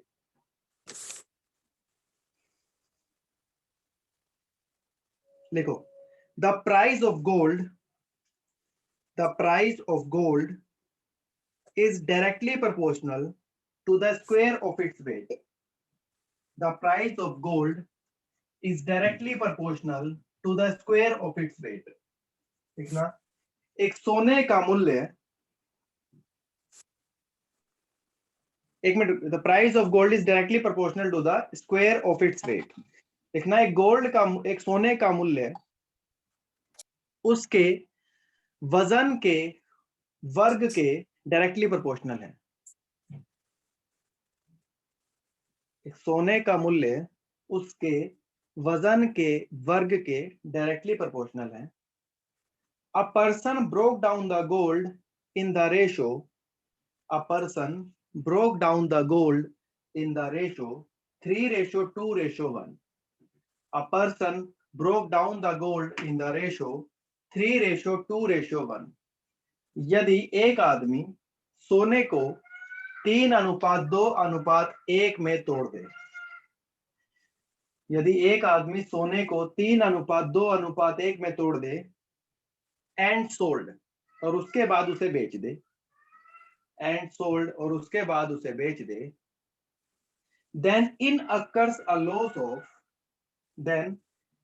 occurs a loss of 4620 rupees. Then in occurs a loss of 4320 rupees. देखना, जिसकी वजह से उसको 4620 रुपए का घाटा होता है, जिसकी वजह से उसको 4620 रुपए का घाटा होता है। Find the initial price of gold, find the initial price of gold. तो सोने का वास्तविक मूल्य कितना होगा, या पहले वाला मूल्य कितना होगा? स्टार लगाना में, हाँ बोलो सर ये जो लॉस है 4320 है या 4620 है? 4620। Okay sir, thank you. Star लगाना मेंस का क्वेश्चन है भाई, सीजीएल मेंस में आया था क्वेश्चन ये। सर एक बार रिपीट कर दो क्वेश्चन, आपकी ना वॉइस ब्रेक हो रही थी। कहाँ से लिखा है बताओ? यहाँ से बता दो। The price of gold, the ratio, the price of gold is directly proportional to the square of its weight. A person broke down the gold in the ratio 3:2:1. A person broke down the gold in the ratio 3:2:1 and sold. Therefore, in occurs a loss of 4620 rupees. Therefore, in occurs a loss of 4620 rupees. Then find the initial price of gold. तो सोने का वास्तविक मूल्य, पहले वाला मूल्य कितना हो? अब देखो भाई, देखने में क्वेश्चन और सुनने में क्वेश्चन थोड़ा सा अजीब सा लग रहा है, और मैं कहता हूँ कि हाँ, जिसने पहले किया होगा वही सोच सकता है इसको, बाकी तो सोचेंगे भाई है क्या। अच्छा, एक चीज बताना मुझे इस क्वेश्चन में सबसे पहले। मान लो मैं आपसे एक बात कहता हूँ कि भाई गोल्ड है, ठीक है, ये गोल्ड है 10 किलो का, मान लेते हैं 10 किलो का गोल्ड, ठीक है। अब मैंने इसको, अगर मैं छोटे छोटे पीस में इसको तोड़ दूं तो अभी भी ये गोल्ड कितना होगा जो टूटा हुआ है? 10 किलो ही होगा सर। 10 किलो ही होगा। ये तो है नहीं कुछ बेस होगा। ये पहले अगर गोल में 10 किलो था, अगर अलग अलग तोड़ दूं तो ये अभी भी 10 किलो होगा। तो यहाँ पर फर्क नहीं पड़ेगा कोई भी। तो यहाँ पर वजन में तो कोई फर्क नहीं पड़ेगा, वजन सेम रहेगा। अब सुनो भाई, यहाँ पर क्या है, उसने एक चीज बोली है कि जो भाई प्राइस है, जो प्राइस है वो किसके, जो वेट का स्क्वायर है उसके डायरेक्टली प्रोपोर्शनल है। जो वेट का स्क्वायर होगा, ये बोला, के लगाना लगा कांस्टेंट होता है। प्राइस जो है वो जो वेट का स्क्वायर होगा उसका वो है, मतलब जो मान लो अगर मैं कहता हूँ वेट 10 kg है तो 10 का स्क्वायर करोगे कितना आ जाएगा बताना? 100। तो इसका मतलब प्राइस 100 हो जाएगा। तो जितना उसका वेट है वो उसका स्क्वायर का वो आपका प्राइस होगा। अब पहले क्या बोला है, अब उसको बोला क्या गया, उसने उसको रेशो में तोड़ा है। उसने उसको किस रेशो में तोड़ा है ये बताओ भाई। 3:2:1 3:1 3:1 में तोड़ा है, ठीक है। अगर मैं उसका इनिशियल प्राइस बोलूं, इनिशियल प्राइस, ये तो इसका वेट है ना, इस वेट में तोड़ा है उसने, लिखा है ना broke down in the ratio of person broke down, wait ही तो हो गया, उसने इस रेशियो में इसको तोड़ दिया, ठीक है। अगर मैं इनिशियल प्राइस बोलूं तो भाई वेट तो सेम रहेगा ना, वेट कितना है, टोटल कितना वेट है इसका बताना एक बार। 6 और 6 लिख दो। तो ये तो पहला जो प्राइस हो जाएगा, मैंने बोला प्राइस है वेट के स्क्वायर के, तो 6 का स्क्वायर हो जाएगा, कितना हो गया 36। मगर अब उसने जो ब्रोक किया है, जो अब प्राइस बन जाएगा, नाउ प्राइस, जो अब प्राइस बनेगा, उसने जो तोड़ के जो बनाया उसका प्राइस बनेगा अलग अलग, क्योंकि ये तो सिंपल, ये तो पूरे उसका वेट था। अब अलग अलग का बनेगा, इसका मतलब 3 का स्क्वायर एक अलग तोड़ रखा है, प्लस दूसरे वाला तोड़ रखा है 2 का स्क्वायर, प्लस तीसरे वाला तोड़ रखा है 1 का स्क्वायर, तो ये हो जाएगा 9 + 4 + 1, तो कितना हो गया ये 14। अलग अलग क्यों किया कैसे आ गया था, है, ये 6 कैसे आ गया था ये बताना एक बार। अरे टोटल किस रेशो में तोड़ा है ये बताओ ना, ये देखो क्या लिखा, इनको ऐड कर दिया तो टोटल वेट तो वही रहेगा ना, चाहे आप अलग कर लो। यहाँ पर देखो ये था कि भाई जब टोटल करा और जो अलग अलग किया, अब जो प्राइस है वो इसके ही तो वेट का स्क्वायर है। अब वेट तो 6 किलो है, मान लो 6 ही है, और 6 ये पे 3 2 1 इसको तोड़ा अलग, तो यही मिलाकर तो ये है और यही मिलाकर ये है, तो 6 ही है वेट आपका। और यहाँ पर क्या है, उसने बोला है इसको अलग अलग भी तोड़ा गया है, तो अलग अलग, जब ये एक था तो बताया था ना वेट का स्क्वायर हो जाएगा, तो ये सीधा सीधा 6 का स्क्वायर हो जाएगा। जब अलग अलग किया है तो यहाँ पे अलग अलग का स्क्वायर किया जाएगा, इसका मतलब ये 3 का स्क्वायर किया जाएगा, ये 2 का स्क्वायर है, 1 का स्क्वायर, फिर इसको ऐड किया जाएगा। तो यही तो किया है मैंने, देखो एक बार ध्यान से बोलो भाई, क्लियर है क्या लिखा मैंने ये। सर ये 36 है, उसका क्या वेट है ना सर, क्या ये 36 है जहाँ पे इनिशियल, ये इसका वेट हाँ है। प्राइस हो गया ना, प्राइस हो गया। अरे प्राइस ये क्या, अभी क्वेश्चन में क्वेश्चन पढ़ा तो करो पहले, क्या लिखी है पहली लाइन ये पढ़ो पहले। जो प्राइस है वो क्या होगा, जो वेट के स्क्वायर है उसका बराबर, जो वेट का वर्ग होगा वो होगा प्राइस। यहाँ पर वेट किस रेशो, जो 16 तोड़ा है वो किस रेशो में तोड़ा है, 3 2 और 1, टोटल वेट कितना हो गया उसका ये बताओ। 6 हो गया टोटल। तो अगर मैं प्राइस बोलूंगा तो प्राइस क्या हो जाएगा, वेट का स्क्वायर हो जाएगा, वेट 6 है, तो प्राइस जो हो जाएगा वो 6 का स्क्वायर 36 हो जाएगा, नहीं हो जाएगा ये बताओ। Yes sir. तो ये 36 क्या है, 36 है आपका, वेट नहीं है, ये प्राइस है। तो ये जो कंडीशन है उसके हिसाब से तो करेंगे क्वेश्चन को। तो आंसर यही है ना 36 इनिशियल प्राइस नहीं पूछा ना अभी सर। तो अभी क्वेश्चन तो कर लो पहले पूरा, यहाँ तक क्लियर है ये अच्छा। बताओ पहले। Yes sir. अब क्वेश्चन में क्या बोला है, आगे लाइन पढ़ो। लॉस दिया है सर हमको, लॉस दिया है, सुनो अब, जब पहले यहाँ पर वो किस पे कितने पे बेच रहा था, 36 पे बेच रहा था, अब कितने पे बेच रहा है, 14 रुपए पे। 14 कितने का लॉस हुआ यहाँ पर उसको, 22 का।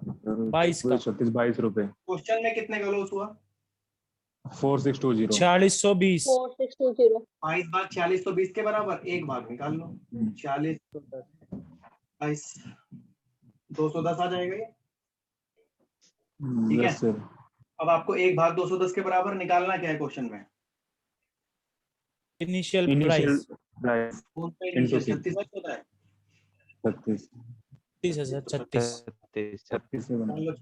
216 इंटू में 36 कर लो, आंसर आ गया। ठीक है सर। तो क्वेश्चन की भाषा पढ़ के क्वेश्चन करना होता है भाई, थोड़ा ध्यान से पढ़ो क्वेश्चन की भाषा, तो क्वेश्चन हो जाता है। तो इसका आंसर आएगा 7560। सर ये 22 वाले से समझाना एक बार, 22 कहाँ से है। अरे क्वेश्चन पढ़ो सही, पहले आगे पढ़ो क्या लिखा गया है, पढ़ो क्वेश्चन पढ़ो पहले। सर एक बार स्टार्टिंग तो समझ आया ना कहाँ तक कहाँ से आया।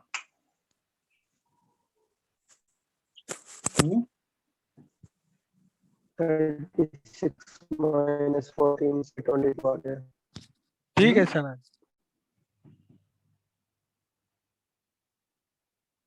बोलो भाई। सर हाँ, ये मेरे को आवाज नहीं आ रही है भाई। सर एक बार दोबारा समझाना प्लीज।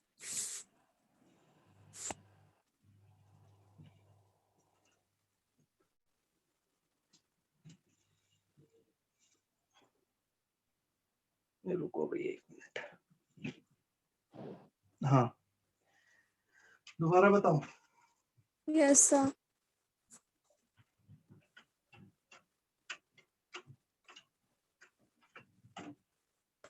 पढ़ो क्वेश्चन, पढ़ो पहले लाइन पढ़ो, पहले क्वेश्चन में क्या लिखा गया है। The price of gold is directly proportional to the square of its weight. रुक जाना जरा। तो प्राइस जो है, जो प्राइस होगा, जो गोल्ड का वेट होगा वो उसका स्क्वायर के बराबर होगा, ये लिखा है। Yes sir. आगे पढ़ो। A person broke down the gold in the ratio 3:2:1. अब सुनना भाई, उसने जो है 3:2:1 में इसको ब्रोक किया, ठीक है। अब देखो मैं दो बना, एक तो ये पूरा गोल्ड है, ठीक है, और एक ये जो टूटे हुए गोल्ड है वो ये है, ठीक है। 3:2:1 में बांटा इसको, मतलब Yes, sir. इसका वेट 3 हो गया, इसका वेट 2 हो गया और इसका वेट 1 हो गया। मगर एक बार बताओ, यहाँ पर कुछ अलग तो नहीं हुआ, वेट टोटल कितना है इसका गोल्ड का? जितना था पहले। कितना था, किसमें तोड़ा? 3:2:1 में तोड़ा। कितना वेट है टोटल इसका? 6 है या नहीं? Yes sir. तो इसी 6 को हमने इसमें तोड़ दिया रेशो में। अब जो बोला है, Yes. अगर मैं पूछूंगा भाई जब ये गोल्ड पूरा था तो इसका प्राइस कितना था, तो जो प्राइस है वो क्या है हमारा, वेट के स्क्वायर के बराबर है या नहीं? Yes sir. ठीक है। यहाँ पर वेट इस गोल्ड का वेट कितना है? 6.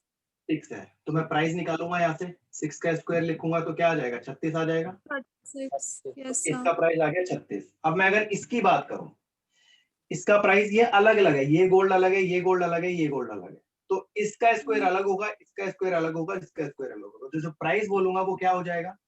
इसका करोगे कितना हो जाएगा? 3 का स्क्वायर 9. प्लस इसका करोगे कितना हो जाएगा? 2 का स्क्वायर प्लस इसका करोगे कितना हो जाएगा? 1 का स्क्वायर। क्योंकि जब प्राइस अलग अलग हो गया ना, ये गोल्ड अलग हो गया है, तोड़ दिया गया, ये गोल्ड अलग है और ये गोल्ड अलग है, यहाँ पर एक सिंगल गोल्ड। अब करो भाई, इसका कितना प्राइस हो जाएगा? ये 9 हो जाएगा, ये 4 हो जाएगा, ये 1 हो जाएगा, तो टोटल कितना हो गया? 14 हो गया। ठीक है, तो इसका प्राइस 14 हो गया, इसका प्राइस 36 हो गया। तो देखो पहले 36 में बिक रही थी चीजें, अब 14 में बिक रही है, तो यहाँ पर लॉस हो रहा है या प्रॉफिट हो रहा है, ये बताओ। Loss. कितने का लॉस हुआ? 22 का लॉस हुआ। क्वेश्चन में कितना लॉस बोला है देखो, चेक करो। 4,320. नहीं 620। 4320 है ना? सर ने 2 बार बोला था, पहले 4320 बोला। 4620 कर सकते, वो कटेगा नहीं वरना। Yes sir. ठीक है, तो 22 बराबर 4620 के 1 भाग निकाल लेना, तो 4620 डिवाइड बाय 22 करोगे तो ये हो जाएगा 210। तो एक भाग अगर 210 के बराबर, तो आपको क्या निकालना है इसमें? इनिशियल प्राइस निकालना है। इनिशियल कौन से वाला प्राइस है बताओ? 36 है या 14 है? 36 इनिशियल पहले ये था ना, ये तो तोड़ के हुआ इतना, तो पहले कितना Yes, था? sir. 30, तो 36 निकालना है, बस 210 मल्टीप्लाई 36 कर दो, आंसर आ जाएगा। ठीक है। Yes sir. अब क्लियर हुआ भी सबको ये? Yes sir, समझ आ गया। Thank you. Yes sir. चलो भी आगे चलते हैं।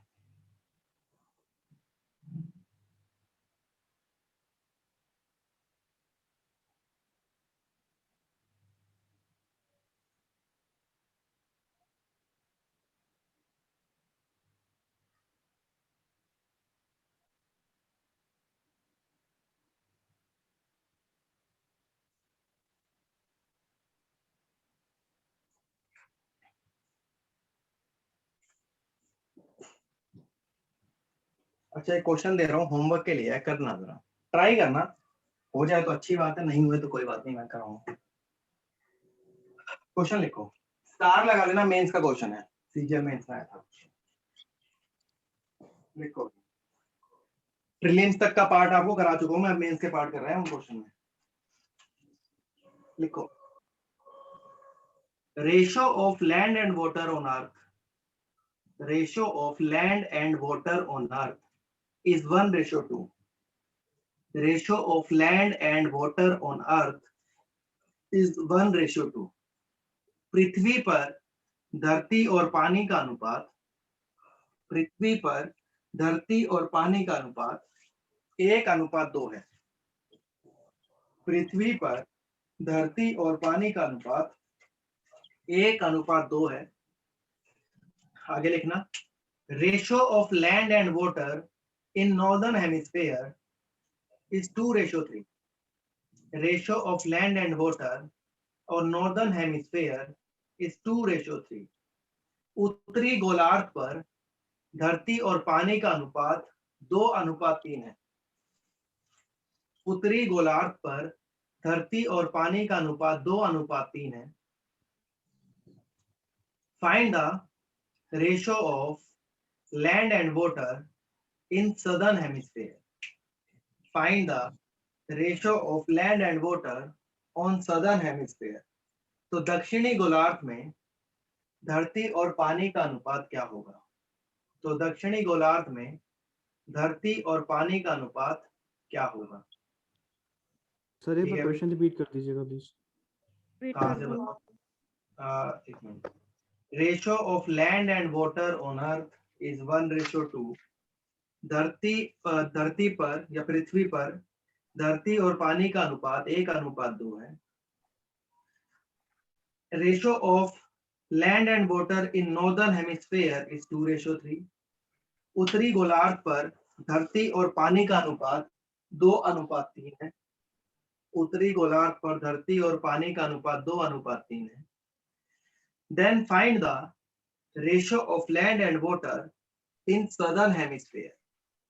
Then find the ratio of land and water in southern hemisphere. तो दक्षिणी गोलार्ध में धरती और पानी का अनुपात क्या होगा? तो दक्षिणी गोलार्ध में धरती और पानी का अनुपात क्या होगा? ठीक है भाई, ये आपका होमवर्क है घर से। इतना ही है सर क्वेश्चन है। हाँ बस ये छोटा सा क्वेश्चन। ऑप्शन दे दो सर। ऑप्शन चाहिए या बिना ऑप्शन के?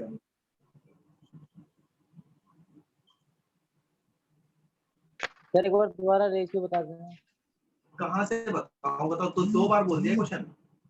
1:2 and 2:3 है। ओके कहाँ से रेशियो चलूं क्या?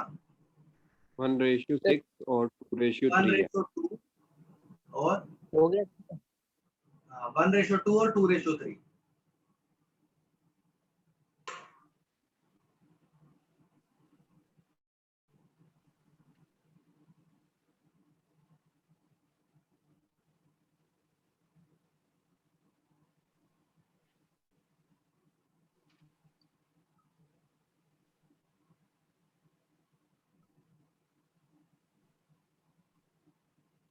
क्वेश्चन लिखना भाई। अगला 10-20 स्टार लगा लेना जरा क्वेश्चन के आगे, ठीक है? 10-20 स्टार लगा लो, मतलब इंपॉर्टेंट है काफी ज्यादा।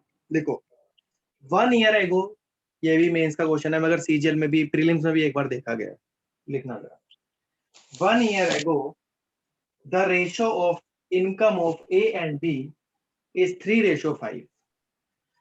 1 year ago, the ratio of income of A and B is 3:5. एक साल पहले A और B की आय का अनुपात 3:5 था। एक साल पहले A और B की आय का अनुपात 3:5 था।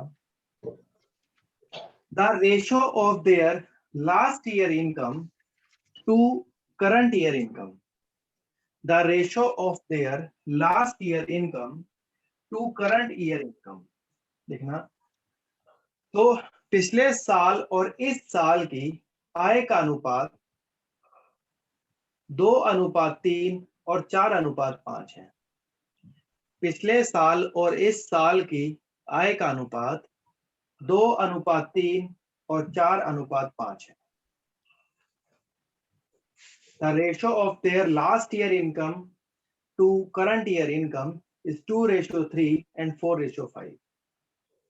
If their total current year income is 4,300, if their total current year income is 4,300, यदि उनकी वर्तमान साल की आय, कुल वर्तमान साल की आय 4300 रुपए है, यदि उनकी कुल वर्तमान साल की आय 4300 रुपए है, find there present income individually, find there present income individually. तो उनकी वर्तमान में आय क्या होगी, क्वेश्चन मार्क। तो उनकी वर्तमान में आय क्या होगी, प्रेजेंट क्वेश्चन देखो भाई, है प्रेजेंट इनकम के बाद क्या था? इंडिविजुअली इंडिविजुअली अलग अलग बतानी है दोनों की। हाँ भाई, अब ये क्वेश्चन 90% बच्चे पेपर में छोड़ के आते हैं, क्योंकि यहाँ पर क्वेश्चन में इसने बहुत तरीके से फंसा दिया है कि करंट इनकम और जो जो बोल रखा है।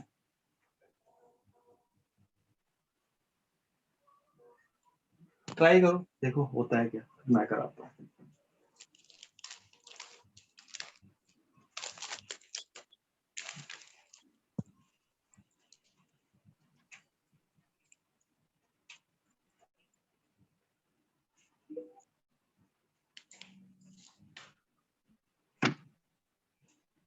पहले क्वेश्चन को पढ़ना, फिर करना।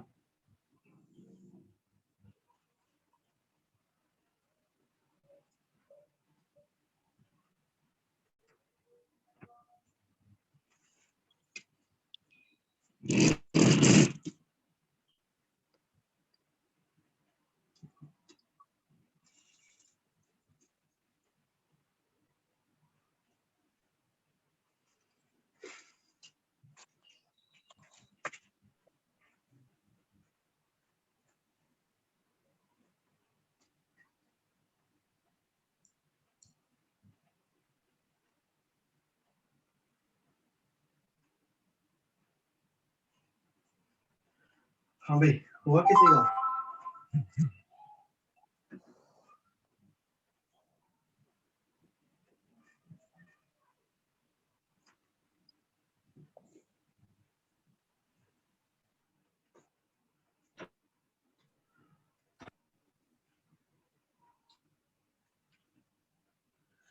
देखो भाई, एक बार क्वेश्चन पढ़ो जरा, क्या बोला क्वेश्चन में। ये बोला है कि जो एक साल पहले मतलब लास्ट ईयर की इनकम आपका रेशो बता रखा है, जो लास्ट ईयर की इनकम रेशो है वो आपको बता रखी है 3:5 दे रखी है, ठीक है।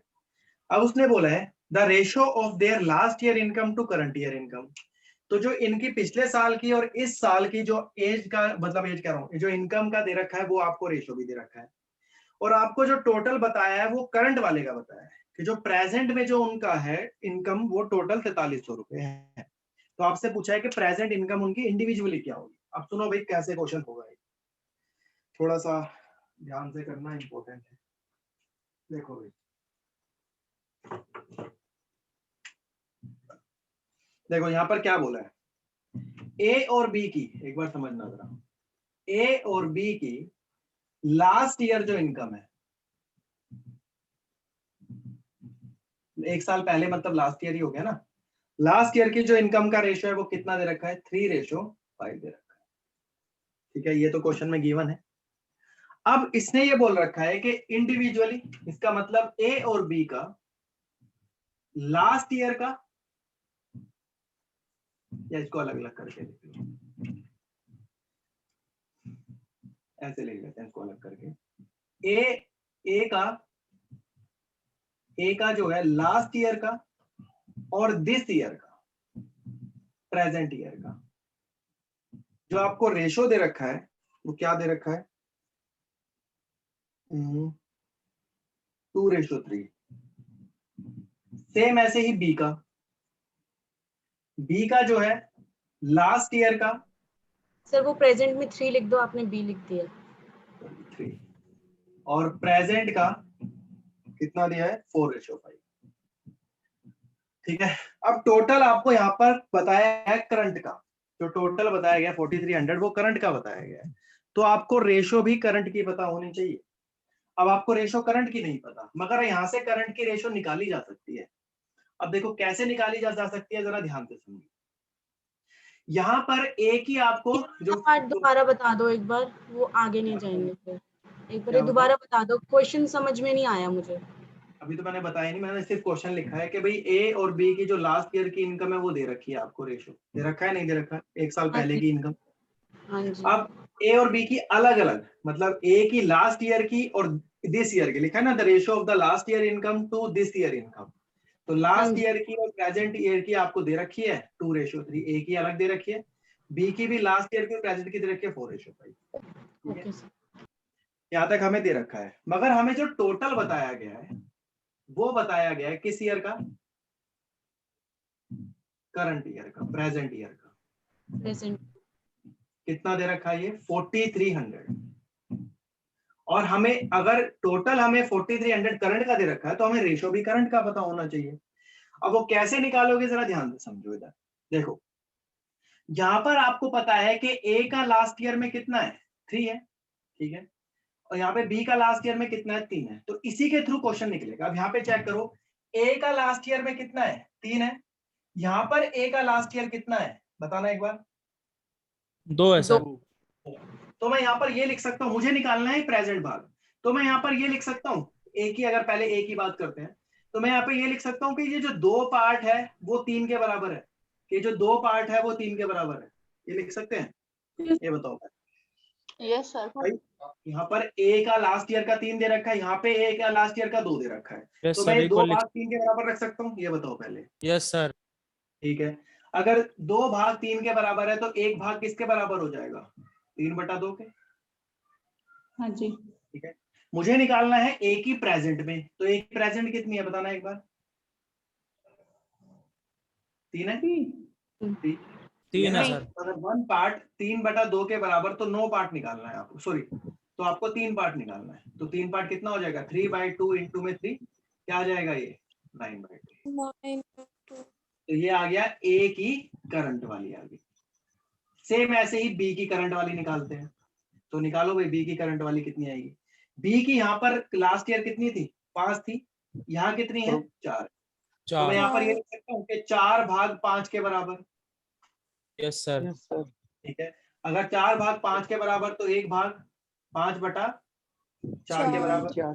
अब आपको निकालना है प्रेजेंट, तो प्रेजेंट में कितना है बी 5 है, तो 5 भाग निकालना है आपको, तो क्या हो जाएगा 5/4 इंटू में 5, ये हो जाएगा 25/4। यहाँ तक क्लियर है। Yes sir. तो ये आ गया बी का करंट। अब आपको टोटल करंट का बता रखा है, लिख लो अब अलग से। तो ए और बी का करंट में रेशो क्या बना बताना एक बार।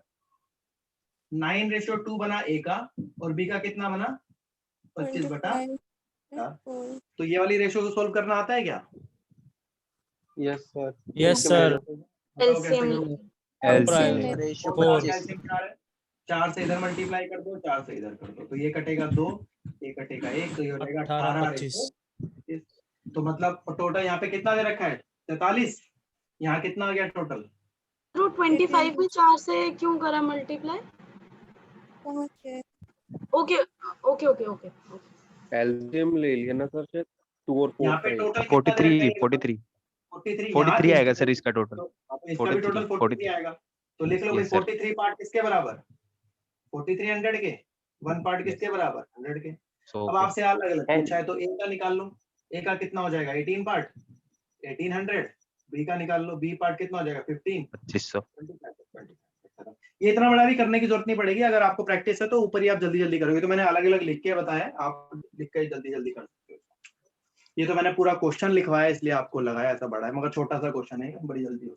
सर हाँ, जो ये रेशियो दिया है 2:3 और 4:5 पे कंफ्यूजिंग, ऐसे 2:3 ए और बी का नहीं होगा, ओनली ए का होगा। इसमें ये बोलो, क्वेश्चन पढ़ो पहले क्या लिखा, पढ़ना एक बार। The ratio of the last year income to current year income. The ratio of their last year income to current year income, ratio किसकी बताई तो है ये लास्ट ईयर इनकम तो जैसे लास्ट ईयर ये हो गया 2:3 और करंट हो गया 4:5। नहीं, रेशो किसके बीच में बताइए? लास्ट ईयर और करंट ईयर। हाँ तो लास्ट ईयर और करंट ईयर के बीच की इनका रेशो बताइए, ये तो बोला है। ए और बी का इंडिविजुअल है ये हाँ, 2:3 और 4। हाँ, ये इंडिविजुअली बताया गया। और ये क्वेश्चन जब मेंस में आया था तो मैं बता रहा हूँ 90% बच्चे इस क्वेश्चन को छोड़ के आए थे, पता ही नहीं था क्या करना है। हाँ सर उतना। सर उन 90% में मैं भी था। कोई बात नहीं, अब कर लोगे, अब आ जाएगा तो अब कर लोगे।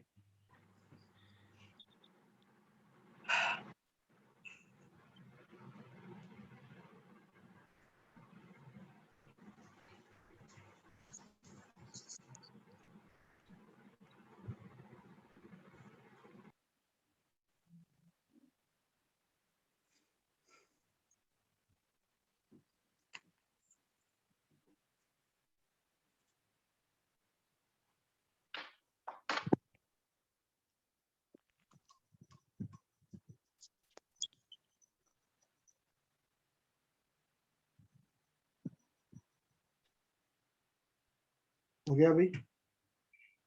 Yes sir. चलो एक और क्वेश्चन दे रहा हूँ होमवर्क के लिए, ऐसा ही क्वेश्चन दे रहा हूँ, करके देखिए।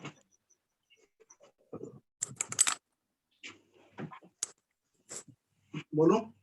Yes sir. लिखो। एक minute the sir ratio of, हाँ लिखा नहीं गया अब तक? लिखो भाई। क्या? हाँ लिख दो।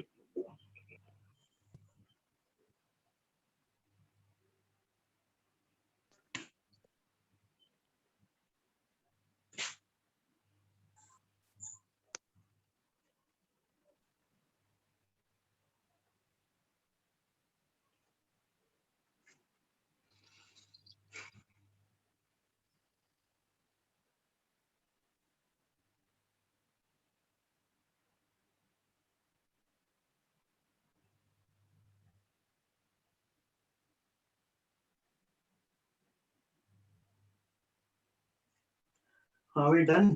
करें? जी सर। लिखो। The ratio of last year income of A, B and C. The ratio of last year income of A, B and C is 3:4:5.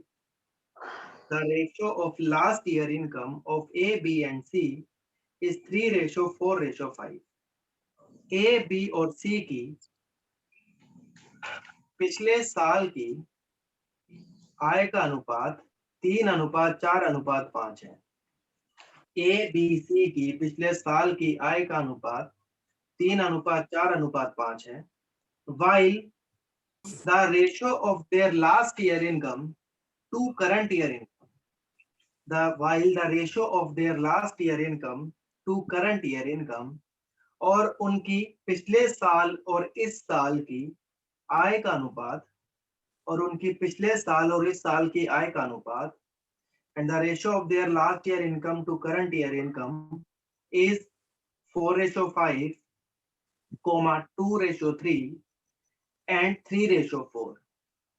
4:5, 2:3 and 3:4. और उनके पिछले साल और इस साल के आय का अनुपात 4:5, 2:3 और 3:4 है। 4:5, 2:3 and 3:4. आगे लिखना। If their total current year income is 98,500.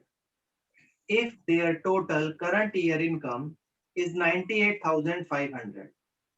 यदि इनकी कुल वर्तमान आय का जोड़ 98,500 रुपए हो, यदि इनकी कुल वर्तमान आय का जोड़ 98,500 रुपए हो, then find the present income of B and C together.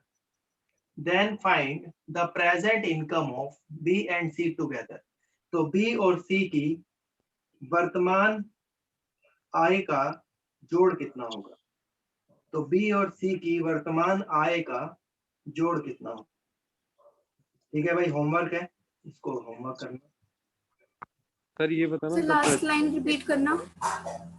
If their total current year income is 98,500, then find the present income of B and C together.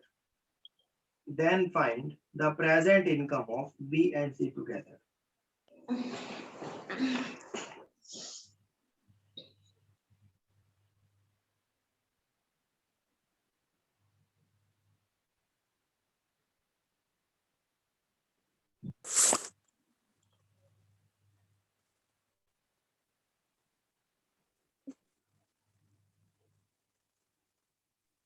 Sir ये हो गया? बोलो बोलो। ये होमवर्क है ना सर? हाँ होमवर्क है भाई, घर पे करना है। सेम से ये क्वेश्चन करके देखोगे हो जाएगा। कि बंदों ने क्लास वर्क बना के ना डिमोटिवेट कर देते हैं। किसने कर दिया डिमोटिवेट? है एक ये विशाल का आंसर आ गया। आने तो फिर क्या दिक्कत है? अरे भाई उसका आ गया, अच्छी बात है, क्या गलत दिक्कत? मान के चलो भाई, गलत है वो। निखिल गलत है उसका। हम भी लाएंगे ना, मुझे भी नहीं पता आंसर क्या, आंसर मेरे को भी नहीं देखा मैंने क्या आया आंसर। ठीक है सर, ठीक है, गलत है जो भी है भाई। हाँ बस हमारा देखो, हमारा ठीक है, बाकी सबका गलत है, ये सोचा करो बस। उनको डिमोटिवेट कर दो। अपने आप को मोटिवेट करो, दुनिया तो डिमोटिवेट करेगी करेगी। कंपटीशन है ना, हाथ सीट छीननी है।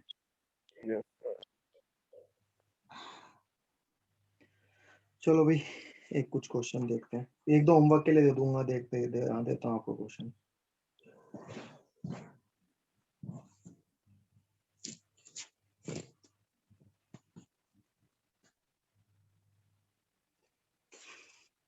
नेक्स्ट क्लास में हम मिक्सचर शुरू कर देंगे भैया। आप सोचा था मिक्सचर शुरू हो जाएगा मगर क्वेश्चन रह रहे थे, नेक्स्ट में मिक्सचर शुरू हो जाएगा।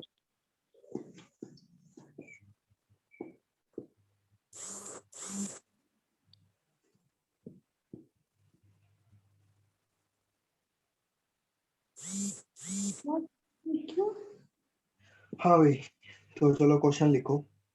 एक क्वेश्चन दे रहा हूँ, करना एक बार ट्राई, इसको हो जाए तो। थोड़ा सा बड़ा है क्वेश्चन, ये मेंस में आया था क्वेश्चन, ये प्रीलिम्स में भी आया, मेंस में भी आया, सीएचएसएल में भी आया, एमटीएस में भी आया और बहुत सब में आया ये क्वेश्चन। इसको इंपॉर्टेंट लगा लेना, इसको एक बार करके देखना ट्राई, थोड़ा सा बड़ा है इसका सॉल्यूशन।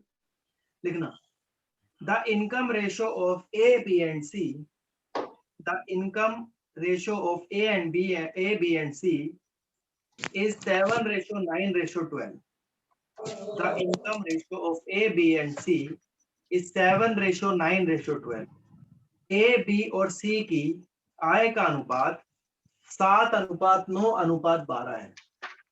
A, B, C की आय का अनुपात 7:9:12 है। If their expenditure is in the ratio, if their expenditure is in the ratio 8:9:15, if their expenditure is in the ratio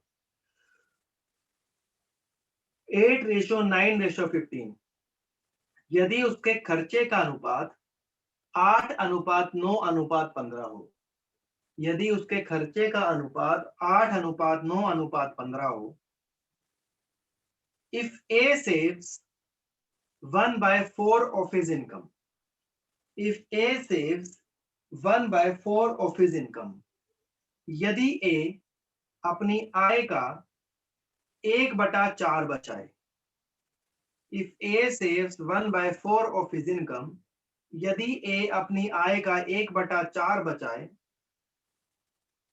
then the savings of A, B and C, then the savings of A, B and C are in the ratio question mark. Then the savings of A, B and C are in the ratio question mark. तो A, B, C की बचत का अनुपात क्या होगा? तो A, B, C की बचत का अनुपात क्या होगा?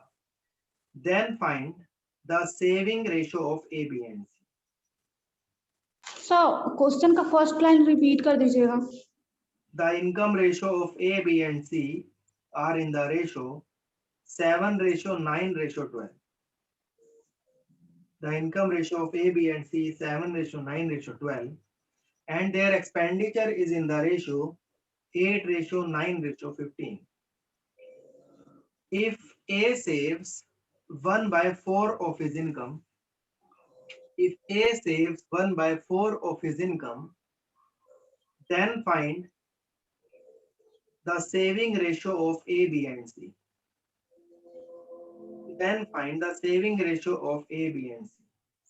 करना भी क्वेश्चन करके होमवर्क है आपका, करके देखना इसको, हो जाएगा वैसे, मगर थोड़ा सा बड़ा है, इसका सॉल्यूशन थोड़ा सा बड़ा होगा, ध्यान रखना।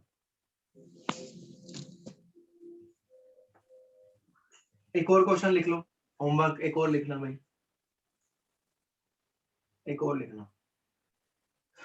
The income ratio of A, B, and C are in the ratio 3:7:4.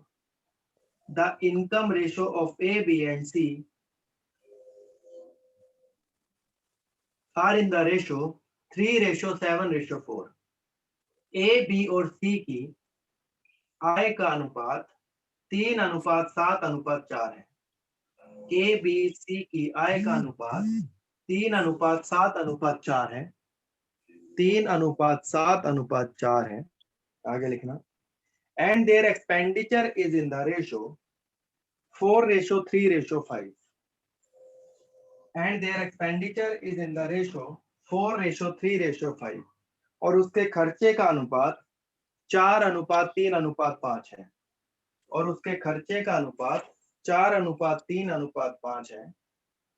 If A saves 300 rupees out of an income of 2400, if A saves 300 rupees out of an income of 2400 rupees, यदि A 300 रुपए बचाए अपनी आय में से, यदि A 300 रुपए बचाए अपनी आय में से, जो कि है 2400 रुपए, यदि A 300 रुपए बचाए अपनी आय में से, जो कि है 2400 रुपए, then find the saving of, दोबारा बता दो। If A saves 300 rupees से 300 rupees out of an income of 2400 rupees. If A saves 300 rupees out of an income of 2400 rupees, then find the savings of B and C. Then find the savings of B and C. तो B और C की बचत कितनी होगी? तो B और C की बचत कितनी होगी? सर आपने एक्सपेंडिचर का क्या रेशियो बताया था? एक्सपेंडिचर 4:3:5।